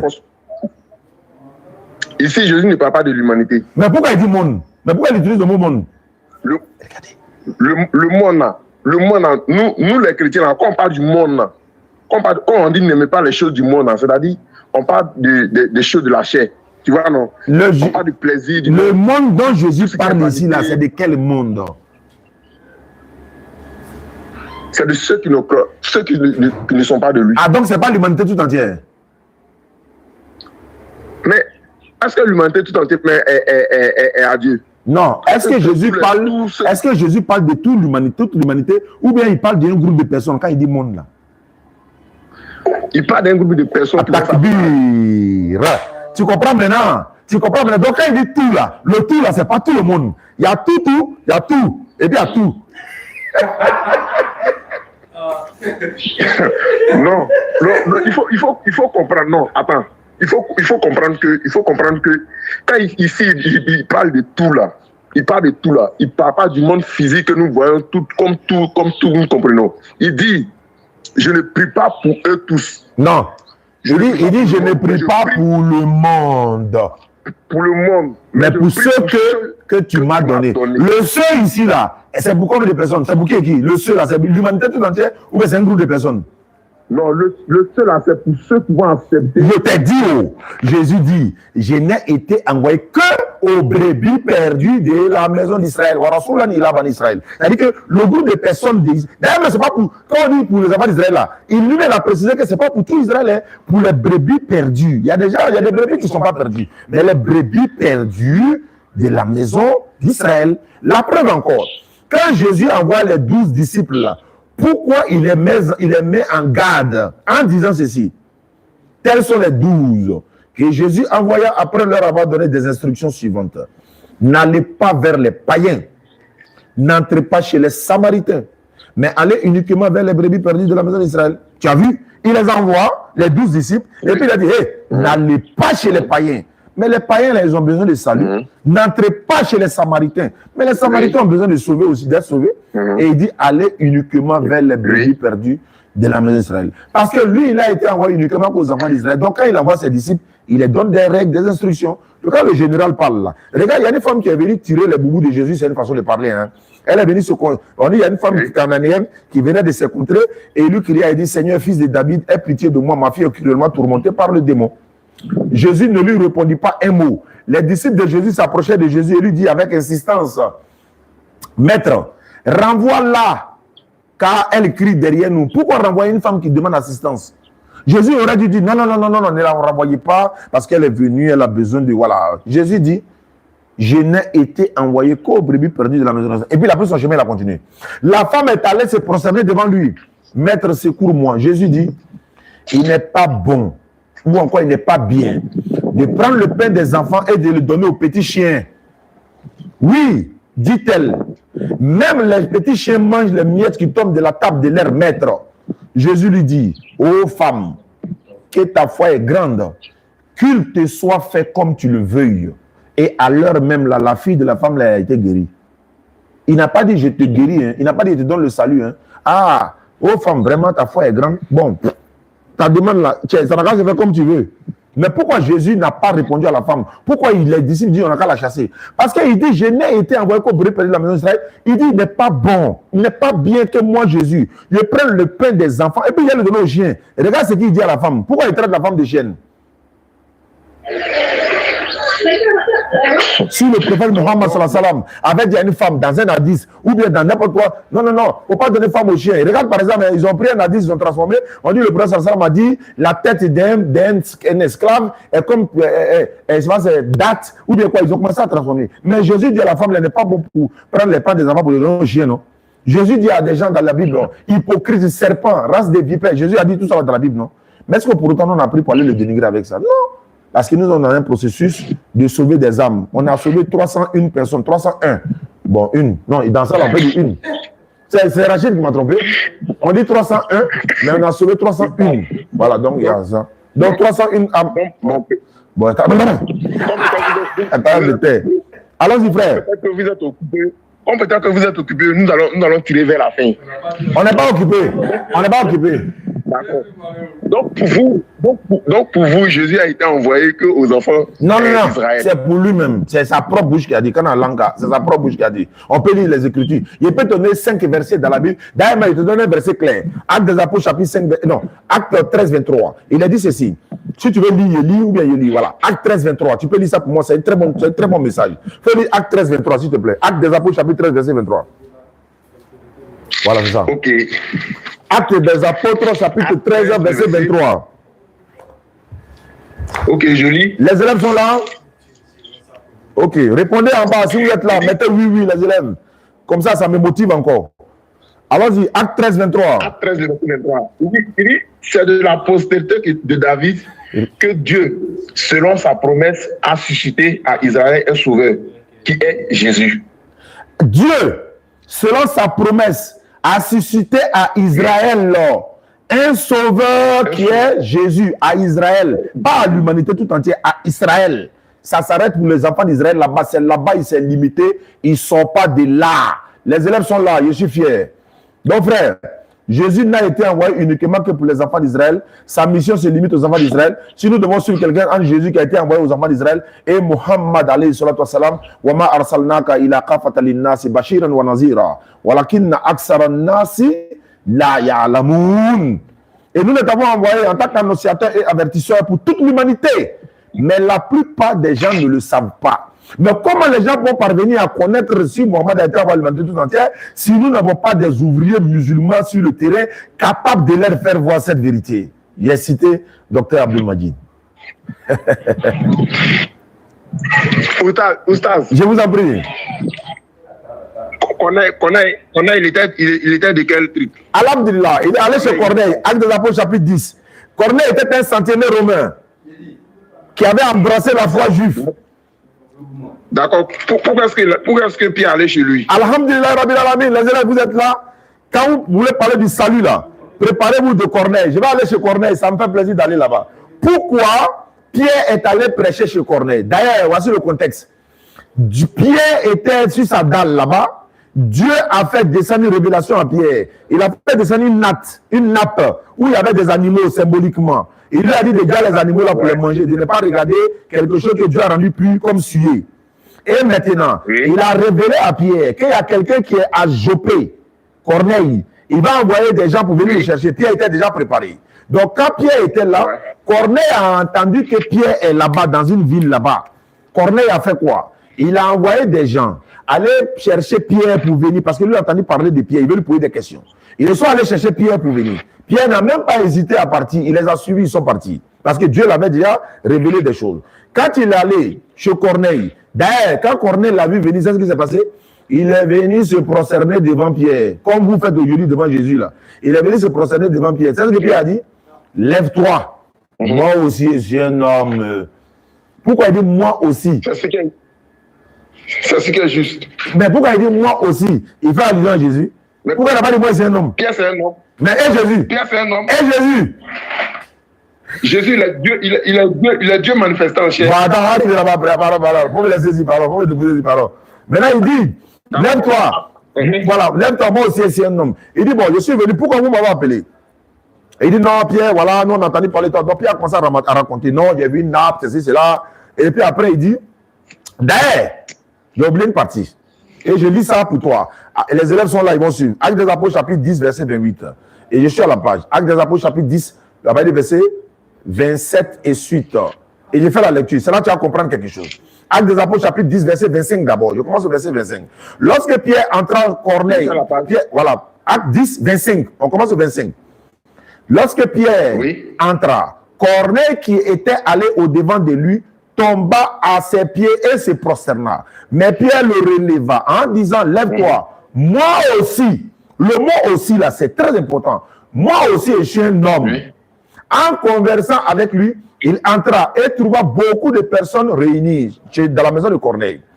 Vous savez, leur dit Pierre, vous savez, leur dit-il, qu'il est défendu à un juif de se lier avec un étranger ou d'entrer chez lui.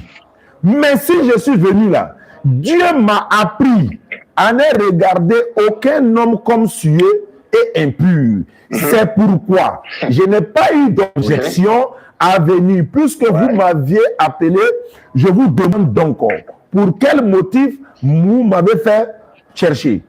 Corneille dit, il y a 4 jours, j'étais à l'heure là, j'ai vu ceci, cela, il a raté tout. Mais pourquoi Pierre dit au verset 28, vous savez qu'il est interdit à un juif de rentrer chez un étranger? Je te pose une simple question. Qui les a interdits de rentrer chez les étrangers? Qui les a interdits? Depuis ça se trouve depuis autant de la loi. Je n'ai pas dit c'est autant de qui. Qui a interdit aux disciples? C'est Dieu. Non, c'est Jésus. Qui a interdit aux disciples? Oui. C'est pas Jésus qui les a interdits. C'est Jésus qui les a interdits. Je te donne le passage. Matthieu 10, 5 à 7. Je te donne le passage, il ne faut pas mentir. C'est Jésus qui les a interdits. Pierre dit, vous savez l'heure, dit-il. Oui. Bon, d'accord, on va sur la base. Jésus. Non, on ne va pas sur la base. On ne va pas sur la base, on lit. Il ne faut pas me mélanger mes élèves, ils sont là. Il a dit n'allez pas vers les étrangers. Donc, réponds-moi. Qui les a interdits? Bon, c'est Jésus. Alhamdulillah. Tu as déposé les âmes. Donc, Jésus les a dit, n'allez pas chez les païens, n'entrez pas chez les Samaritains. Donc, il dit, vous savez, leur dit-il qu'il est défendu à un juif de rentrer chez un étranger, ni de se mêler à lui, de manger chez lui. Pourquoi vous m'avez appelé? Quand il a fini de parler à eux, tout là, il faut me lire Acte 11, verset 1 à 3. Toute la page seulement, on est au 10, 11, tu vas comprendre pourquoi. Et puis on termine là, parce que je vais te donner ça gratuitement, mes élèves sont en ligne. On a 301 personnes. Verset 11, Actes des Apôtres, chapitre 11, verset 1 à 3. D'accord, je lis. Fais la lecture. Il dit, les apôtres et les frères qui étaient dans la Judée apprirent que les païens avaient aussi reçu la parole de Dieu. Et lorsque Pierre fut monté à Jérusalem, les fidèles circoncis lui adressaient des reproches en disant, tu es entré chez les incirconcis, tu as mangé avec eux. Voilà. Pierre se mit à leur exposer D'une manière suivie, etc. On dit, les fidèles circoncis, en d'autres termes, les fidèles juifs qui étaient restés à Jérusalem là, lorsqu'ils ont appris que les païens ont reçu le salut de la parole du Seigneur là, ils ont appelé Pierre, viens ici. Tu vas même t'expliquer ici. Tu t'es permis de rentrer chez des païens, tu as même mangé chez lui. Pourquoi tu as fait ça? On dit, ils lui ont adressé des reproches. Mais attends, si le salut était venu pour toute l'humanité, pourquoi ils lui font des reproches? Pierre doit dire, non, mais le Seigneur a dit d'aller partout, non, Jésus a dit d'aller partout, non. Pourquoi ils lui ont fait des reproches? Parce qu'ils savent que l'ordre qui a été donné par leur maître là, consistait uniquement que les enfants disaient. Maintenant, pourquoi Pierre a transgressé? Pourquoi il est sorti hors de là? Ils lui font des reproches. Pierre maintenant est obligé de se justifier. Il se justifie. Et il se justifie. Et il se justifie. Maintenant, Oustaz. Je vous en prie. Oustaz. D'abord, je vous dis merci. Non, j'aime ça. J'aime ta sagesse, hein, parce que tu n'es pas un chrétien agité, comme les autres qui viennent nous embrouiller ici. Là. Toi, tu es posé. Les gens comme ça, au laboratoire aiment là. Il a le temps pour développer, pour déposer l'argument et tout. Donc, mais je t'écoute quand même. D'accord. Tu as dit pourquoi est-ce que Pierre est entré chez eux? Ouais. Si tu vois mes points, ce sont des questions que je te pose pour que tu puisses expliquer, en fait. Tu comprends? Je comprends. Quand Pierre est entré chez eux, parce que lorsque Jésus allait d'abord, la venue de Jésus c'était quand il fait tout ce qu'il a fait, avant d'aller, il dit, je vous enverrai, le Père vous enverra un consolateur qui sera avec vous jusqu'à la fin du monde. Maintenant, après, il donne ce toi, il dit, allez. Les gars, mangez, hein. Partout. Ouais. Allez par tout le monde et faites des nations. Faites des nations des disciples. Baptisez-les. Allez par tout le monde, faites des nations des disciples et baptisez-les. Donc, sur cette base-là, Pierre sait que depuis qu'il est né, il n'a jamais mangé quelque chose de sué. Et Corneille, c'est l'ange qui lui dit, tes aumônes et tes sacrifices sont montés devant Dieu. Maintenant, va à Jopé, il y a un certain Pierre, il va te parler maintenant. Maintenant, quand Pierre vient, il parle de qui? Il parle de Jésus. Quand Pierre vient, Pierre va parler de Jésus à Corneille. Pour lui dire que c'est vrai que tes aumônes, mais pour que tu sois sauvé là, cet homme-là, il s'appelle Jésus, il a fait c'est par lui que tu dois te sauver. Tu comprends? Il est good, hein? Voilà, c'est par lui que tu dois te sauver. Donc, avant que d'abord Pierre vienne, voici pourquoi Pierre dit, c'est lorsqu'il est arrivé chez Corneille, lorsque le Saint-Esprit est descendu, qu'il a compris maintenant la révélation qui lui a été montrée par les animaux qui ont été dressés sur la table, qu'il a refusé de manger. C'est une manière, Dieu devait le faire savoir qu'il ne devait pas regarder quelqu'un de souillé, que tout homme qui croit en Jésus devait être sauvé. C'est pas pour les Juifs seulement, c'est dans tout le monde entier. Tous ceux qui sont en mesure de croire que Jésus est Seigneur devaient être sauvés. C'est pourquoi il a vu sur la table beaucoup de choses qui sont considérées comme souillées, comme nous par exemple. On était considérés comme des impurs, des souillés, des incirconcis. Mais aujourd'hui, par la grâce du Seigneur, on dit Dieu a donné son sacrifice. Là, tu es en train de prêcher à l'église, là. Tu es en train de prêcher à l'église. Ce que tu dis là, ce n'est pas dans le test. Le test n'a jamais dit ça. Tout ce que moi j'ai dit là, tu es en train de prêcher maintenant à l'église. Alors, on est dans la réalité ici. Et Jésus dit, je n'ai été envoyé uniquement que pour les enfants d'Israël. Il n'y a pas salut de quelqu'un dedans. D'ailleurs, même Matthieu 19, 27 à 28. Tels sont les 12.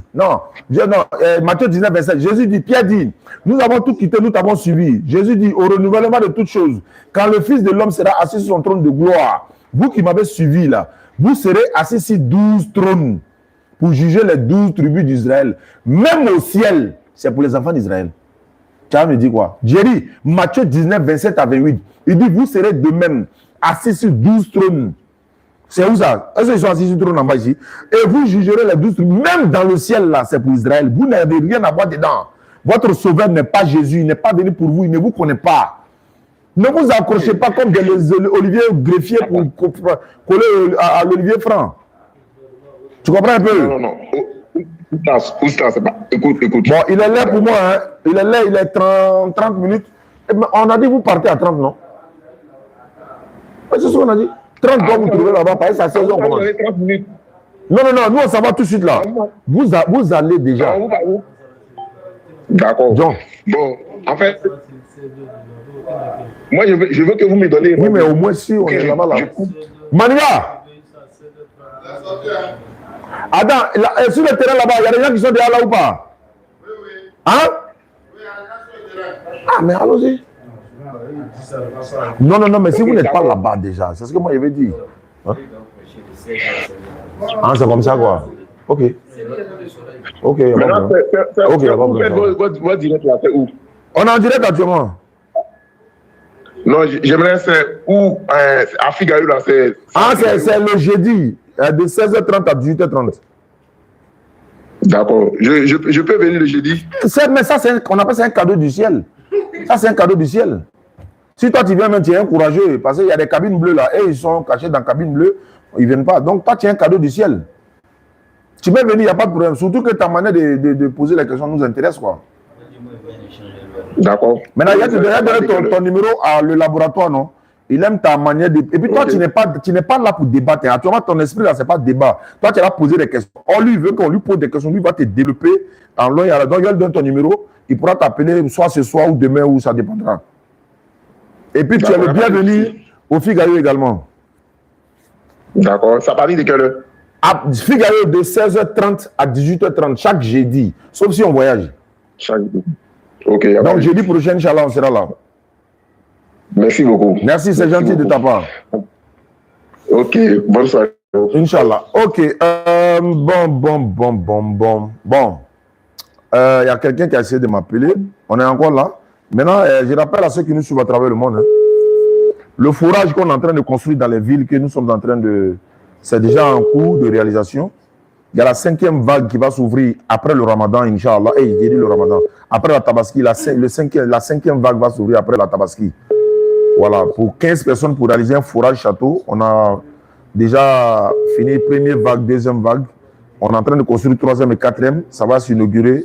Et après Tabaski, on lance la 5e vague. C'est 15 personnes pour réaliser un forage château. 15 personnes se mettent ensemble. Maintenant, si quelqu'un veut faire individuellement, lui-même pour son papa, pour sa maman, pour son défunt parent, également, voilà, vous pouvez participer, Inch'Allah. On a un terrain à Daloa également où une mosquée va être construite très bientôt, au quartier Kennedy. Donc, si vous avez des gens qui cherchent les gens pour construire une mosquée, envoyez-les. Nous, on a déjà le terrain. On va confier ça aux spécialistes dans ce domaine. Bon, lui, il m'a appelé, il ne répond plus. What? Une petite assiette. Pour toi? Les gars, mangez. Bonsoir. Comment vous allez? Ça va pas, tu m'as fait essayer de te contacter là. Franchement, tu me marres. Après, tu as mis ça là même là, tout ce que tu fais. Moi, je te dis, si tu t'occupes, il faut la même direct que tu es en train de faire. Et j'ai entendu ça. Mais il va te mentir. Apparemment, tu es chrétien. Vraiment, il dit non, il est signé dedans. Ok. Ça va faire il ne pratique pas. Par exemple, il m'avait là, il ne va pas dire il me fait longtemps, il me convertit en l'islam. L'islam, ça me plaît beaucoup. Avec ce que tu nous conseilles, ça me donne encore plus la force, non? Ça me donne encore plus le courage, non? Me convertir.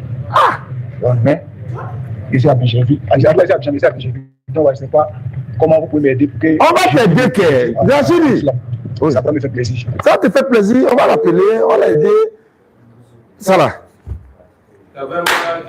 Il n'est pas connecté. Rachid, vous voulez qu'il y ait un téléphone là? Rachid, envoie un téléphone là. Avec une voix. Envoie un téléphone là. Il y a quelqu'un qui veut se rallier ici là. Il dit regarde les vidéos, lui, mais il voit qu'il y a la vérité dedans. Bonsoir. Vous allez. Ça sonne là. Comment?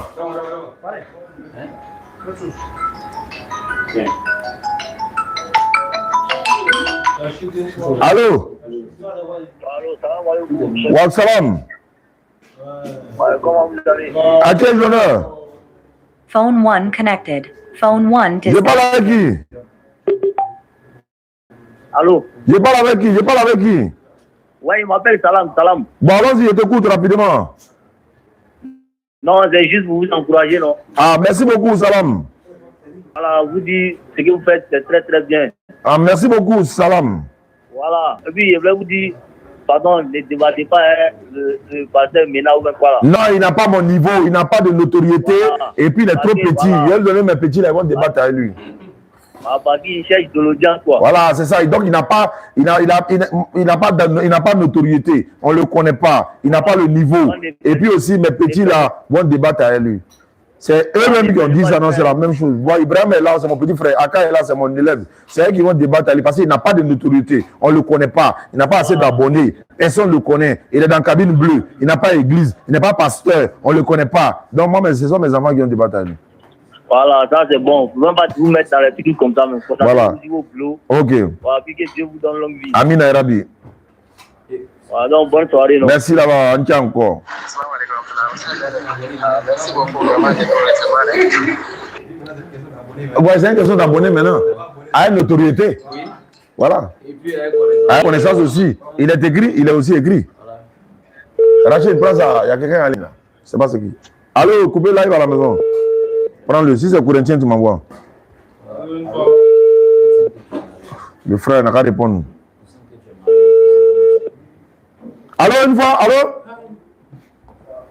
Voilà, il était rappelé là. Quand il a écouté ta note vocale, il dit non, on ne peut pas laisser ça passer. Comment tu t'appelles, frère, depuis Benjaville? Ouattara. Ouattara? Ouattara, ou bien tu es ce nouveau? Ouais, c'est qu'à CP de la diminuer, c'est une fois mélangé. Diminuer, c'est une fois mélangé. Tu es chrétien? Ouais. Bon, je vais dire j'étais, hein. Voilà, parce qu'il a écouté ta note vocale là. Tu dis tu regardes nos vidéos, mais tu penses que vraiment, il t'écoute alors? Ouais, lui, il ne l'a pas quitté. En tout cas, quand il te suit beaucoup, hein. Oui. Oui. Il te suit beaucoup, et puis, après le temps, même, moi, il y a l'amour de ça, hein. Alhamdulillah. Mais, ce que tu nous conseilles encore, Oh. ça me donne encore l'amour, encore plus au fait. Alhamdulillah, Rabbil Alamin. Donc, il voulait passer par toi, non, pour que j'ai pu rejoindre la bonne voie. Mais tu es sur la bonne voie, la direction est là, la volonté d'Allah va se manifester tout à l'heure. Donc, ce qu'on va faire, nous, on a ici actuellement, dans 45 minutes, 1 heure, on va prêcher tout à l'heure à l'espace du monsieur Karim Fani, le maire de la commune, centre complexe sportif là, de ICA. Donc, on a 301 convertis actuellement. On était à 300 hier. Il y a une personne qui s'est convertie ici. Si toi, tu te convertis, ça va faire 302 convertis. Donc, pour ne pas retarder, tu as Benjerville. Non, est-ce que tu arrives souvent à Yopougon? Ouais, bon, souvent j'arrive à Yopougon, mais souvent il va à Yopougon. Voilà, non, pas aujourd'hui seulement. C'est-à-dire qu'après ta conversion, on va te boubou, tapis de prière, le courant en français, document, on donne ça gratuitement, quoi. C'est pour que tu puisses passer le que tu veux. Tu vas venir prendre. Ouais. Ça m'arrange. Hein. Alhamdulillah, Rabbil Alamin. Voilà, Ibrahim Laboratoire m'a donné un système, je vais essayer ça aujourd'hui. Mais alors, tu étais chrétien? D'accord. Bon, ouais, il était. Voilà. J'étais avant. Bon, d'accord. On va faire là. Tu étais quoi, catholique ou bien protestant? Non, comment dire là? Comment on appelle ça? Assemblée de Dieu. Assemblée de Dieu, ok. Donc, tu vas répéter ce qu'on va nettoyer d'abord la fausse croyance et puis on met la nouvelle croyance. Faut dire. Il y a. Il doit commencer quoi? Il n'y a pas de division. Non. J'atteste, non? Voilà. D'abord, je veux savoir quelque chose. Est-ce que tu crois que Jésus n'est pas Dieu? Tu es sûr de ça? Non, mais il n'y a pas de Jésus. Jésus est Dieu. C'est qu'il y a deux dieux. Alhamdulillah, Rabbil Alamin. Tu crois aussi que l'islam est la vérité? Oui, depuis longtemps. Alhamdulillah, Rabbil Alamin. D'accord, donc on va faire l'attestation de foi. Il faut lever ton index droit. Il faut lever ton doigt rapidement. On va faire ça en quitter ici. Une minute. Il faut répéter après moi. Il faut dire Ashhadu. Ashhadu. Allah ilaha. Donne mon téléphone là. Allah ilaha Illallahu. illallah Wa ashhadu. wa ashhadu Anna Muhammadan. an Muhammadan Abduhu. abduhu Wa rasuluhu. rasul. Teste avec ma langue. J'attends avec ma langue. Je reconnais dans mon cœur. Je remets dans mon cœur. Il n'y a pas de divinité qui mérite l'adoration. Sauf Allah. Et Muhammad est le messager d'Allah. Jésus-Christ est l'envoyé d'Allah. Bon, on a déjà dit ça. Voilà, c'est fini. Tu descends la main, tu es devenu musulman, mon frère. À l'instant, tu es vite à notre vocal. Je dis non, je ne pourrais pas attendre. Il faut que je t'appelle. Merci beaucoup à toi. Tu fais un effort. La semaine prochaine ou quand tu veux, tu passes à Yopougourandoko à côté du commissariat du 23e arrondissement. Tu vas récupérer ton kit converti gratuitement. On va te l'offrir. Même si c'est demain ou après-demain, il faut m'appeler seulement. Si tu n'arrives pas à me joindre, tu me laisses un message. Tu vois, bien dire à ma fille là, elle va te récupérer ça pour te donner. D'accord, on garde le contact, frère. Ton numéro là, voilà, tu l'as écrit sur WhatsApp. Il y a d'ajouter. Oh, arrête de m'appeler ça, chrétien. On a échangé avec toi. Voilà, il y a d'ajouter dans le groupe WhatsApp de convertis quoi, pour que tu apprennes à prier.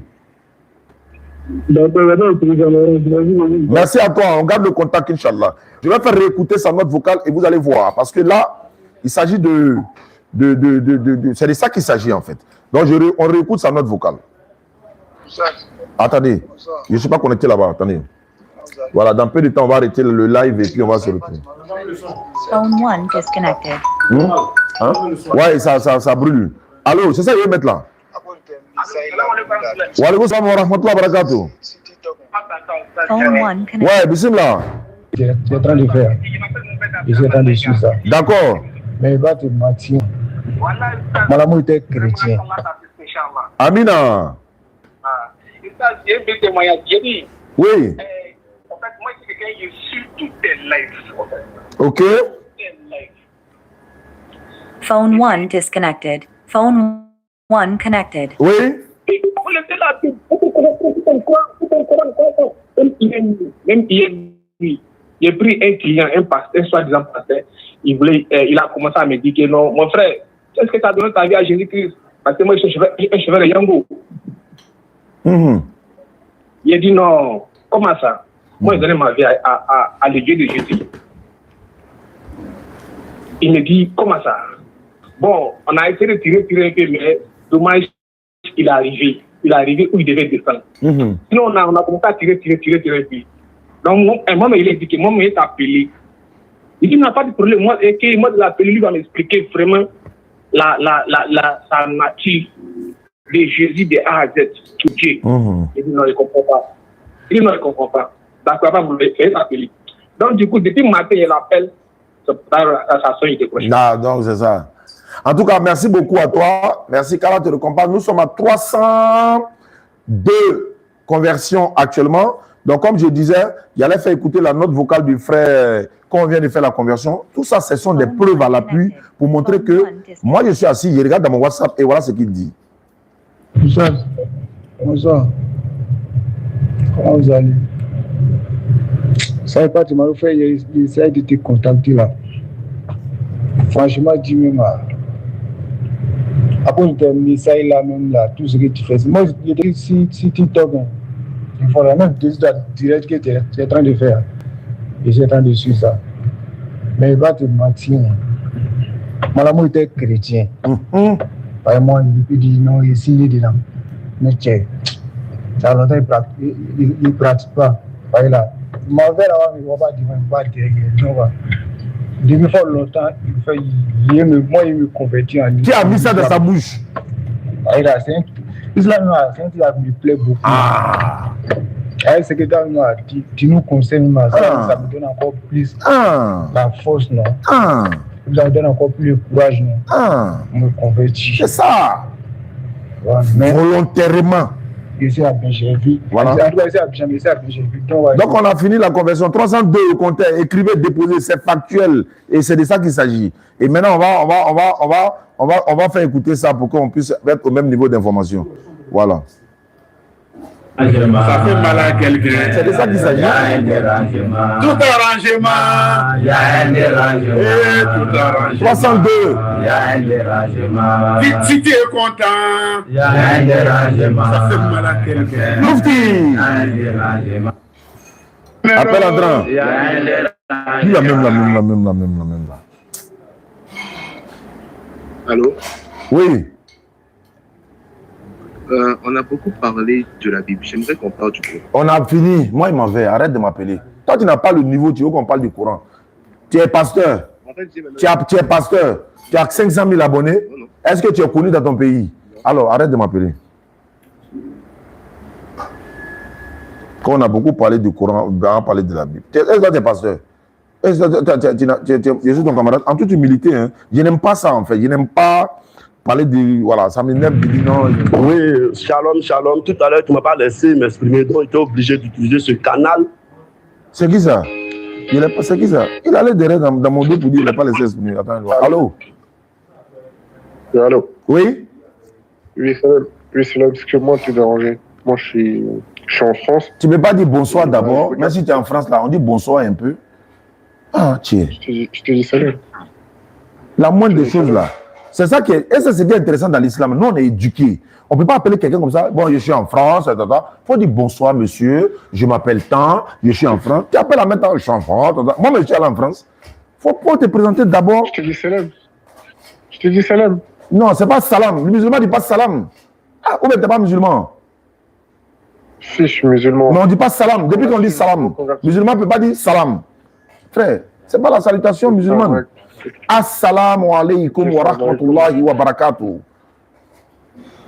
Voilà. Salam alaikum, je suis en France. Non, allons doucement. Hein? On reprend tout à zéro. On reprend. Ok. Excuse-moi, l'ancien, je recommence. Salam alaikum, l'ancien. Excuse-moi de te déranger. Bismillah. Allô? Ouais, je t'écoute. Hein. Allons-y, bismillah. Oui. Bon, en fait, moi, je suis... on va dire, moi, je suis converti depuis un moment. De base, j'étais chrétien. Ah, donc, désolé. Désolé pour moi. Si tu es converti, voilà. Je peux comprendre. Parce que je pensais que tu es né musulman, tu connais tout. Voilà. Donc, désolé. Allons-y. Je te comprends. Normal, monsieur. Ok. Moi, en fait, tu as vu, depuis un moment, je regarde tes vidéos et...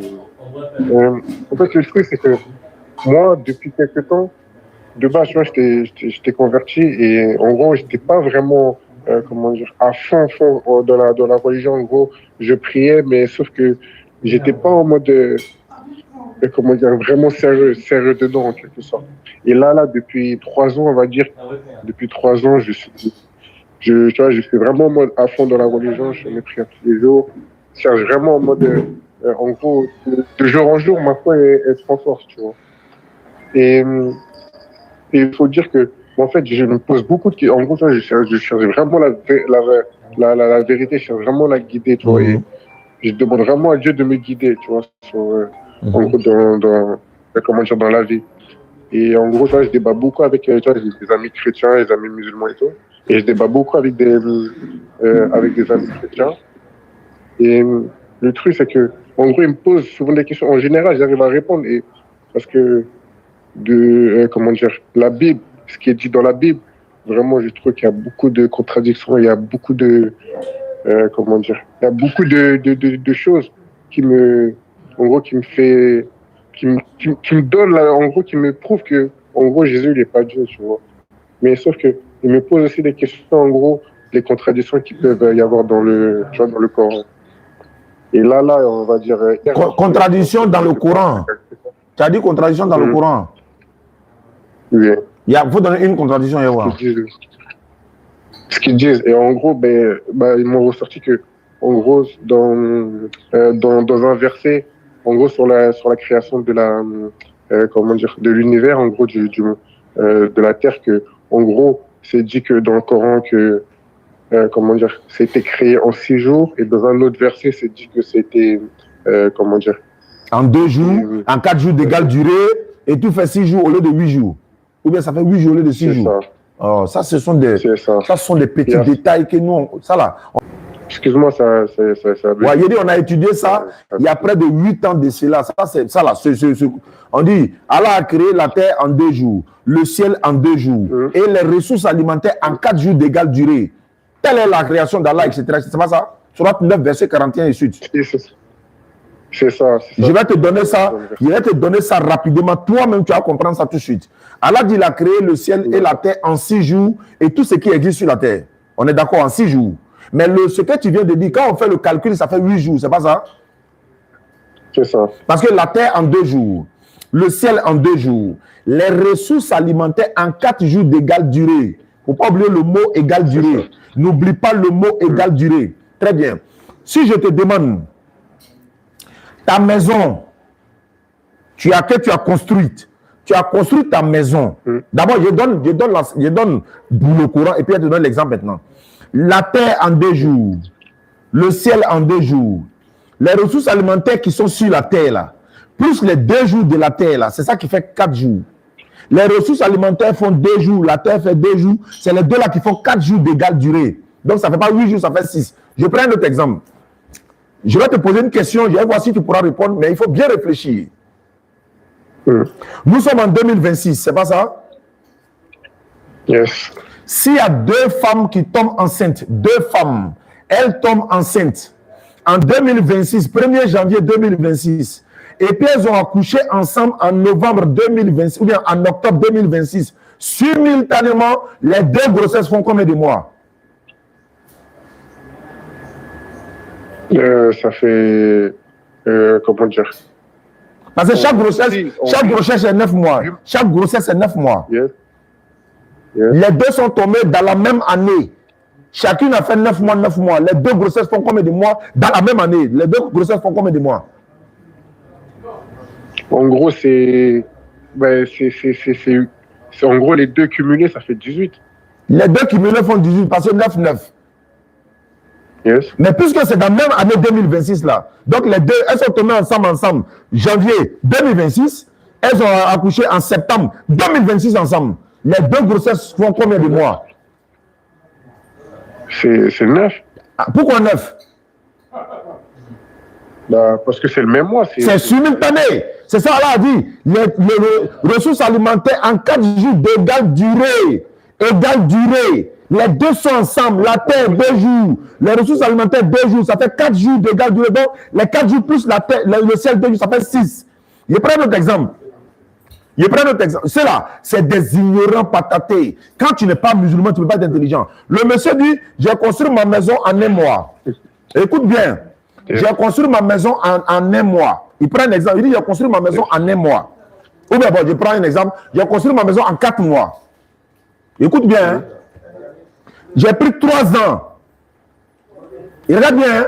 J'ai pris 3 ans pour faire la construction. J'ai pris 2 ans pour faire la plomberie. J'ai pris 2 ans pour faire la peinture. Mais il a construit toute la maison en 4 ans. Et en 4 ans. Il a donné 4 mois, 4 ans. J'ai construit la maison en 4 ans. Je reprends. J'ai construit la maison en 4 ans. La plomberie a duré 3 ans. L'électricité, 2 ans. La construction même de la maison, 3 ans. Mais il dit qu'il a construit la maison complète finie en 4 ans. Comment tu expliques ça?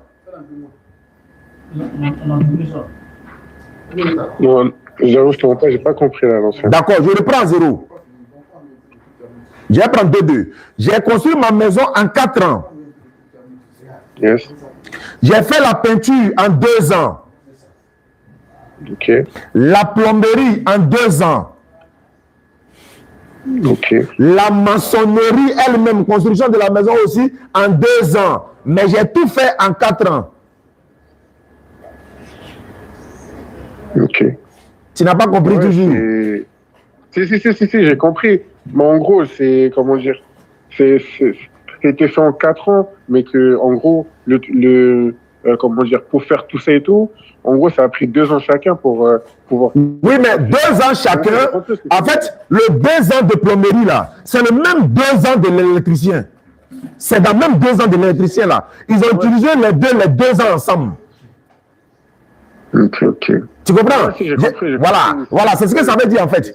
C'est-à-dire que le maçon là, on dit, le monsieur il a construit toute la maison finie en 4 ans. Tout fini hein, en 4 ans. Mais la maçonnerie a pris 2 ans. Plomberie a pris 2 ans. Peinture a pris 2 ans. Mais ça fait 6 ans. Mais pourquoi il dit en 4 ans, il a construit en 4 ans non?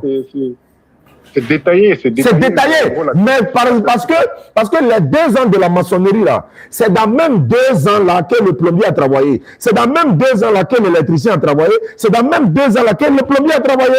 Donc, il n'y a pas 2 ans plus, 2 ans plus, 2 ans. Nous tous, on a travaillé dans même 2022 là. Tout le monde a travaillé dans même 2022. On a fini en 2024. Donc, quand il dit qu'il a construit sa maison en 4 ans, mais menuisier a pris 2 ans. Plombier a pris 2 ans. Électricien a pris 2 ans. Peinture a pris 2 ans. On va dire ça fait 8 ans. Mais comment ça fait dire qu'il va construire la maison en 4 ans alors? Parce que chaque 2 ans, le 2 ans de l'électricien là, c'est même 2 ans pour le plombier là. Lui aussi, il a travaillé dans même 2 ans là. C'est pour les intelligents. Quand tu es bête là, tu ne peux pas devenir musulman. Non, c'est pas en mode il va attendre de faire.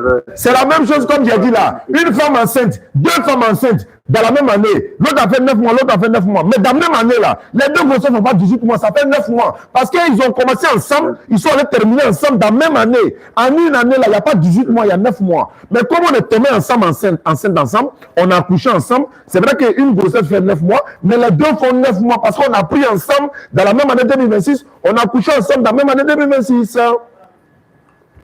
Ok, j'ai compris. C'est glacé, non? C'est glacé, hein? De l'eau, baisser de l'eau glacée 6 mois, et puis bon. Bon, merci beaucoup, là. Il est l'heure de la prière. On va partir, il est l'heure de la prière. Je suis désolé, Ok, mais ou au pire, je peux te rappeler plus tard parce que... Non, tu peux m'envoyer une note vocale, il n'y a pas de problème. Note vocale, Inch'Allah. Et je viens à Paris. On vient à Paris bientôt, Inch'Allah, en juillet, normalement, si tout se passe bien. Ça marche. Voilà. Merci beaucoup. Sois fier d'être musulman, tu es converti à l'islam. Il ne faut pas te décourager, sois fier. Il ne faut pas dire que tu n'as pas la réponse, donc c'est faux. Non, il y a la réponse chez quelqu'un. Si toi, tu n'as pas la réponse là, il y a quelqu'un qui a la réponse. Est-ce que vous comprenez? Donc, il ne faut jamais te décourager de l'islam pour dire non, tu as vu les choubouates. Ceux-là, c'est des enfants. Les morts de la cabine bleue, là, c'est les enfants. Ils ne connaissent pas. Donc, on ne peut pas se rabaisser à leur niveau. Donc, maintenant, pour débattre avec moi, vous devez avoir la notoriété. Comme il a dit, il n'a pas la notoriété, il est petit. Moi, il ne rentre pas dans la notoriété. Moi, je ne cherche pas ça. Nous, on cherche la gloire d'Allah. Donc, astaghfirullah, le mot notoriété, astaghfirullah. Donc, frère, on va terminer sur ça. Merci beaucoup à toi. Merci à toi, monsieur. Bonne soirée. Donc, on va s'arrêter là. 202, marqué, et puis déposé. Quelqu'un assis dans la cabine bleue là, il y a un débat avec Yannick, il y a un débat. 302, hey, on a donné 100 comme ça quoi. 100.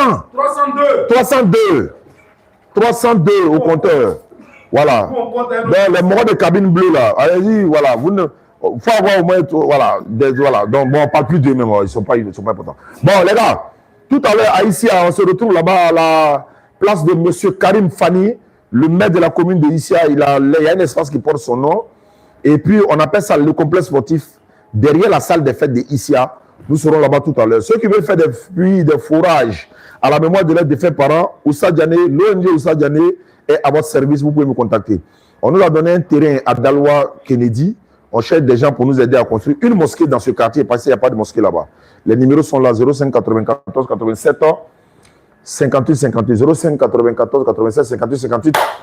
Wa alaykoum salam. Merci beaucoup et à la prochaine. Non, on ne dit pas à bientôt. À la prochaine.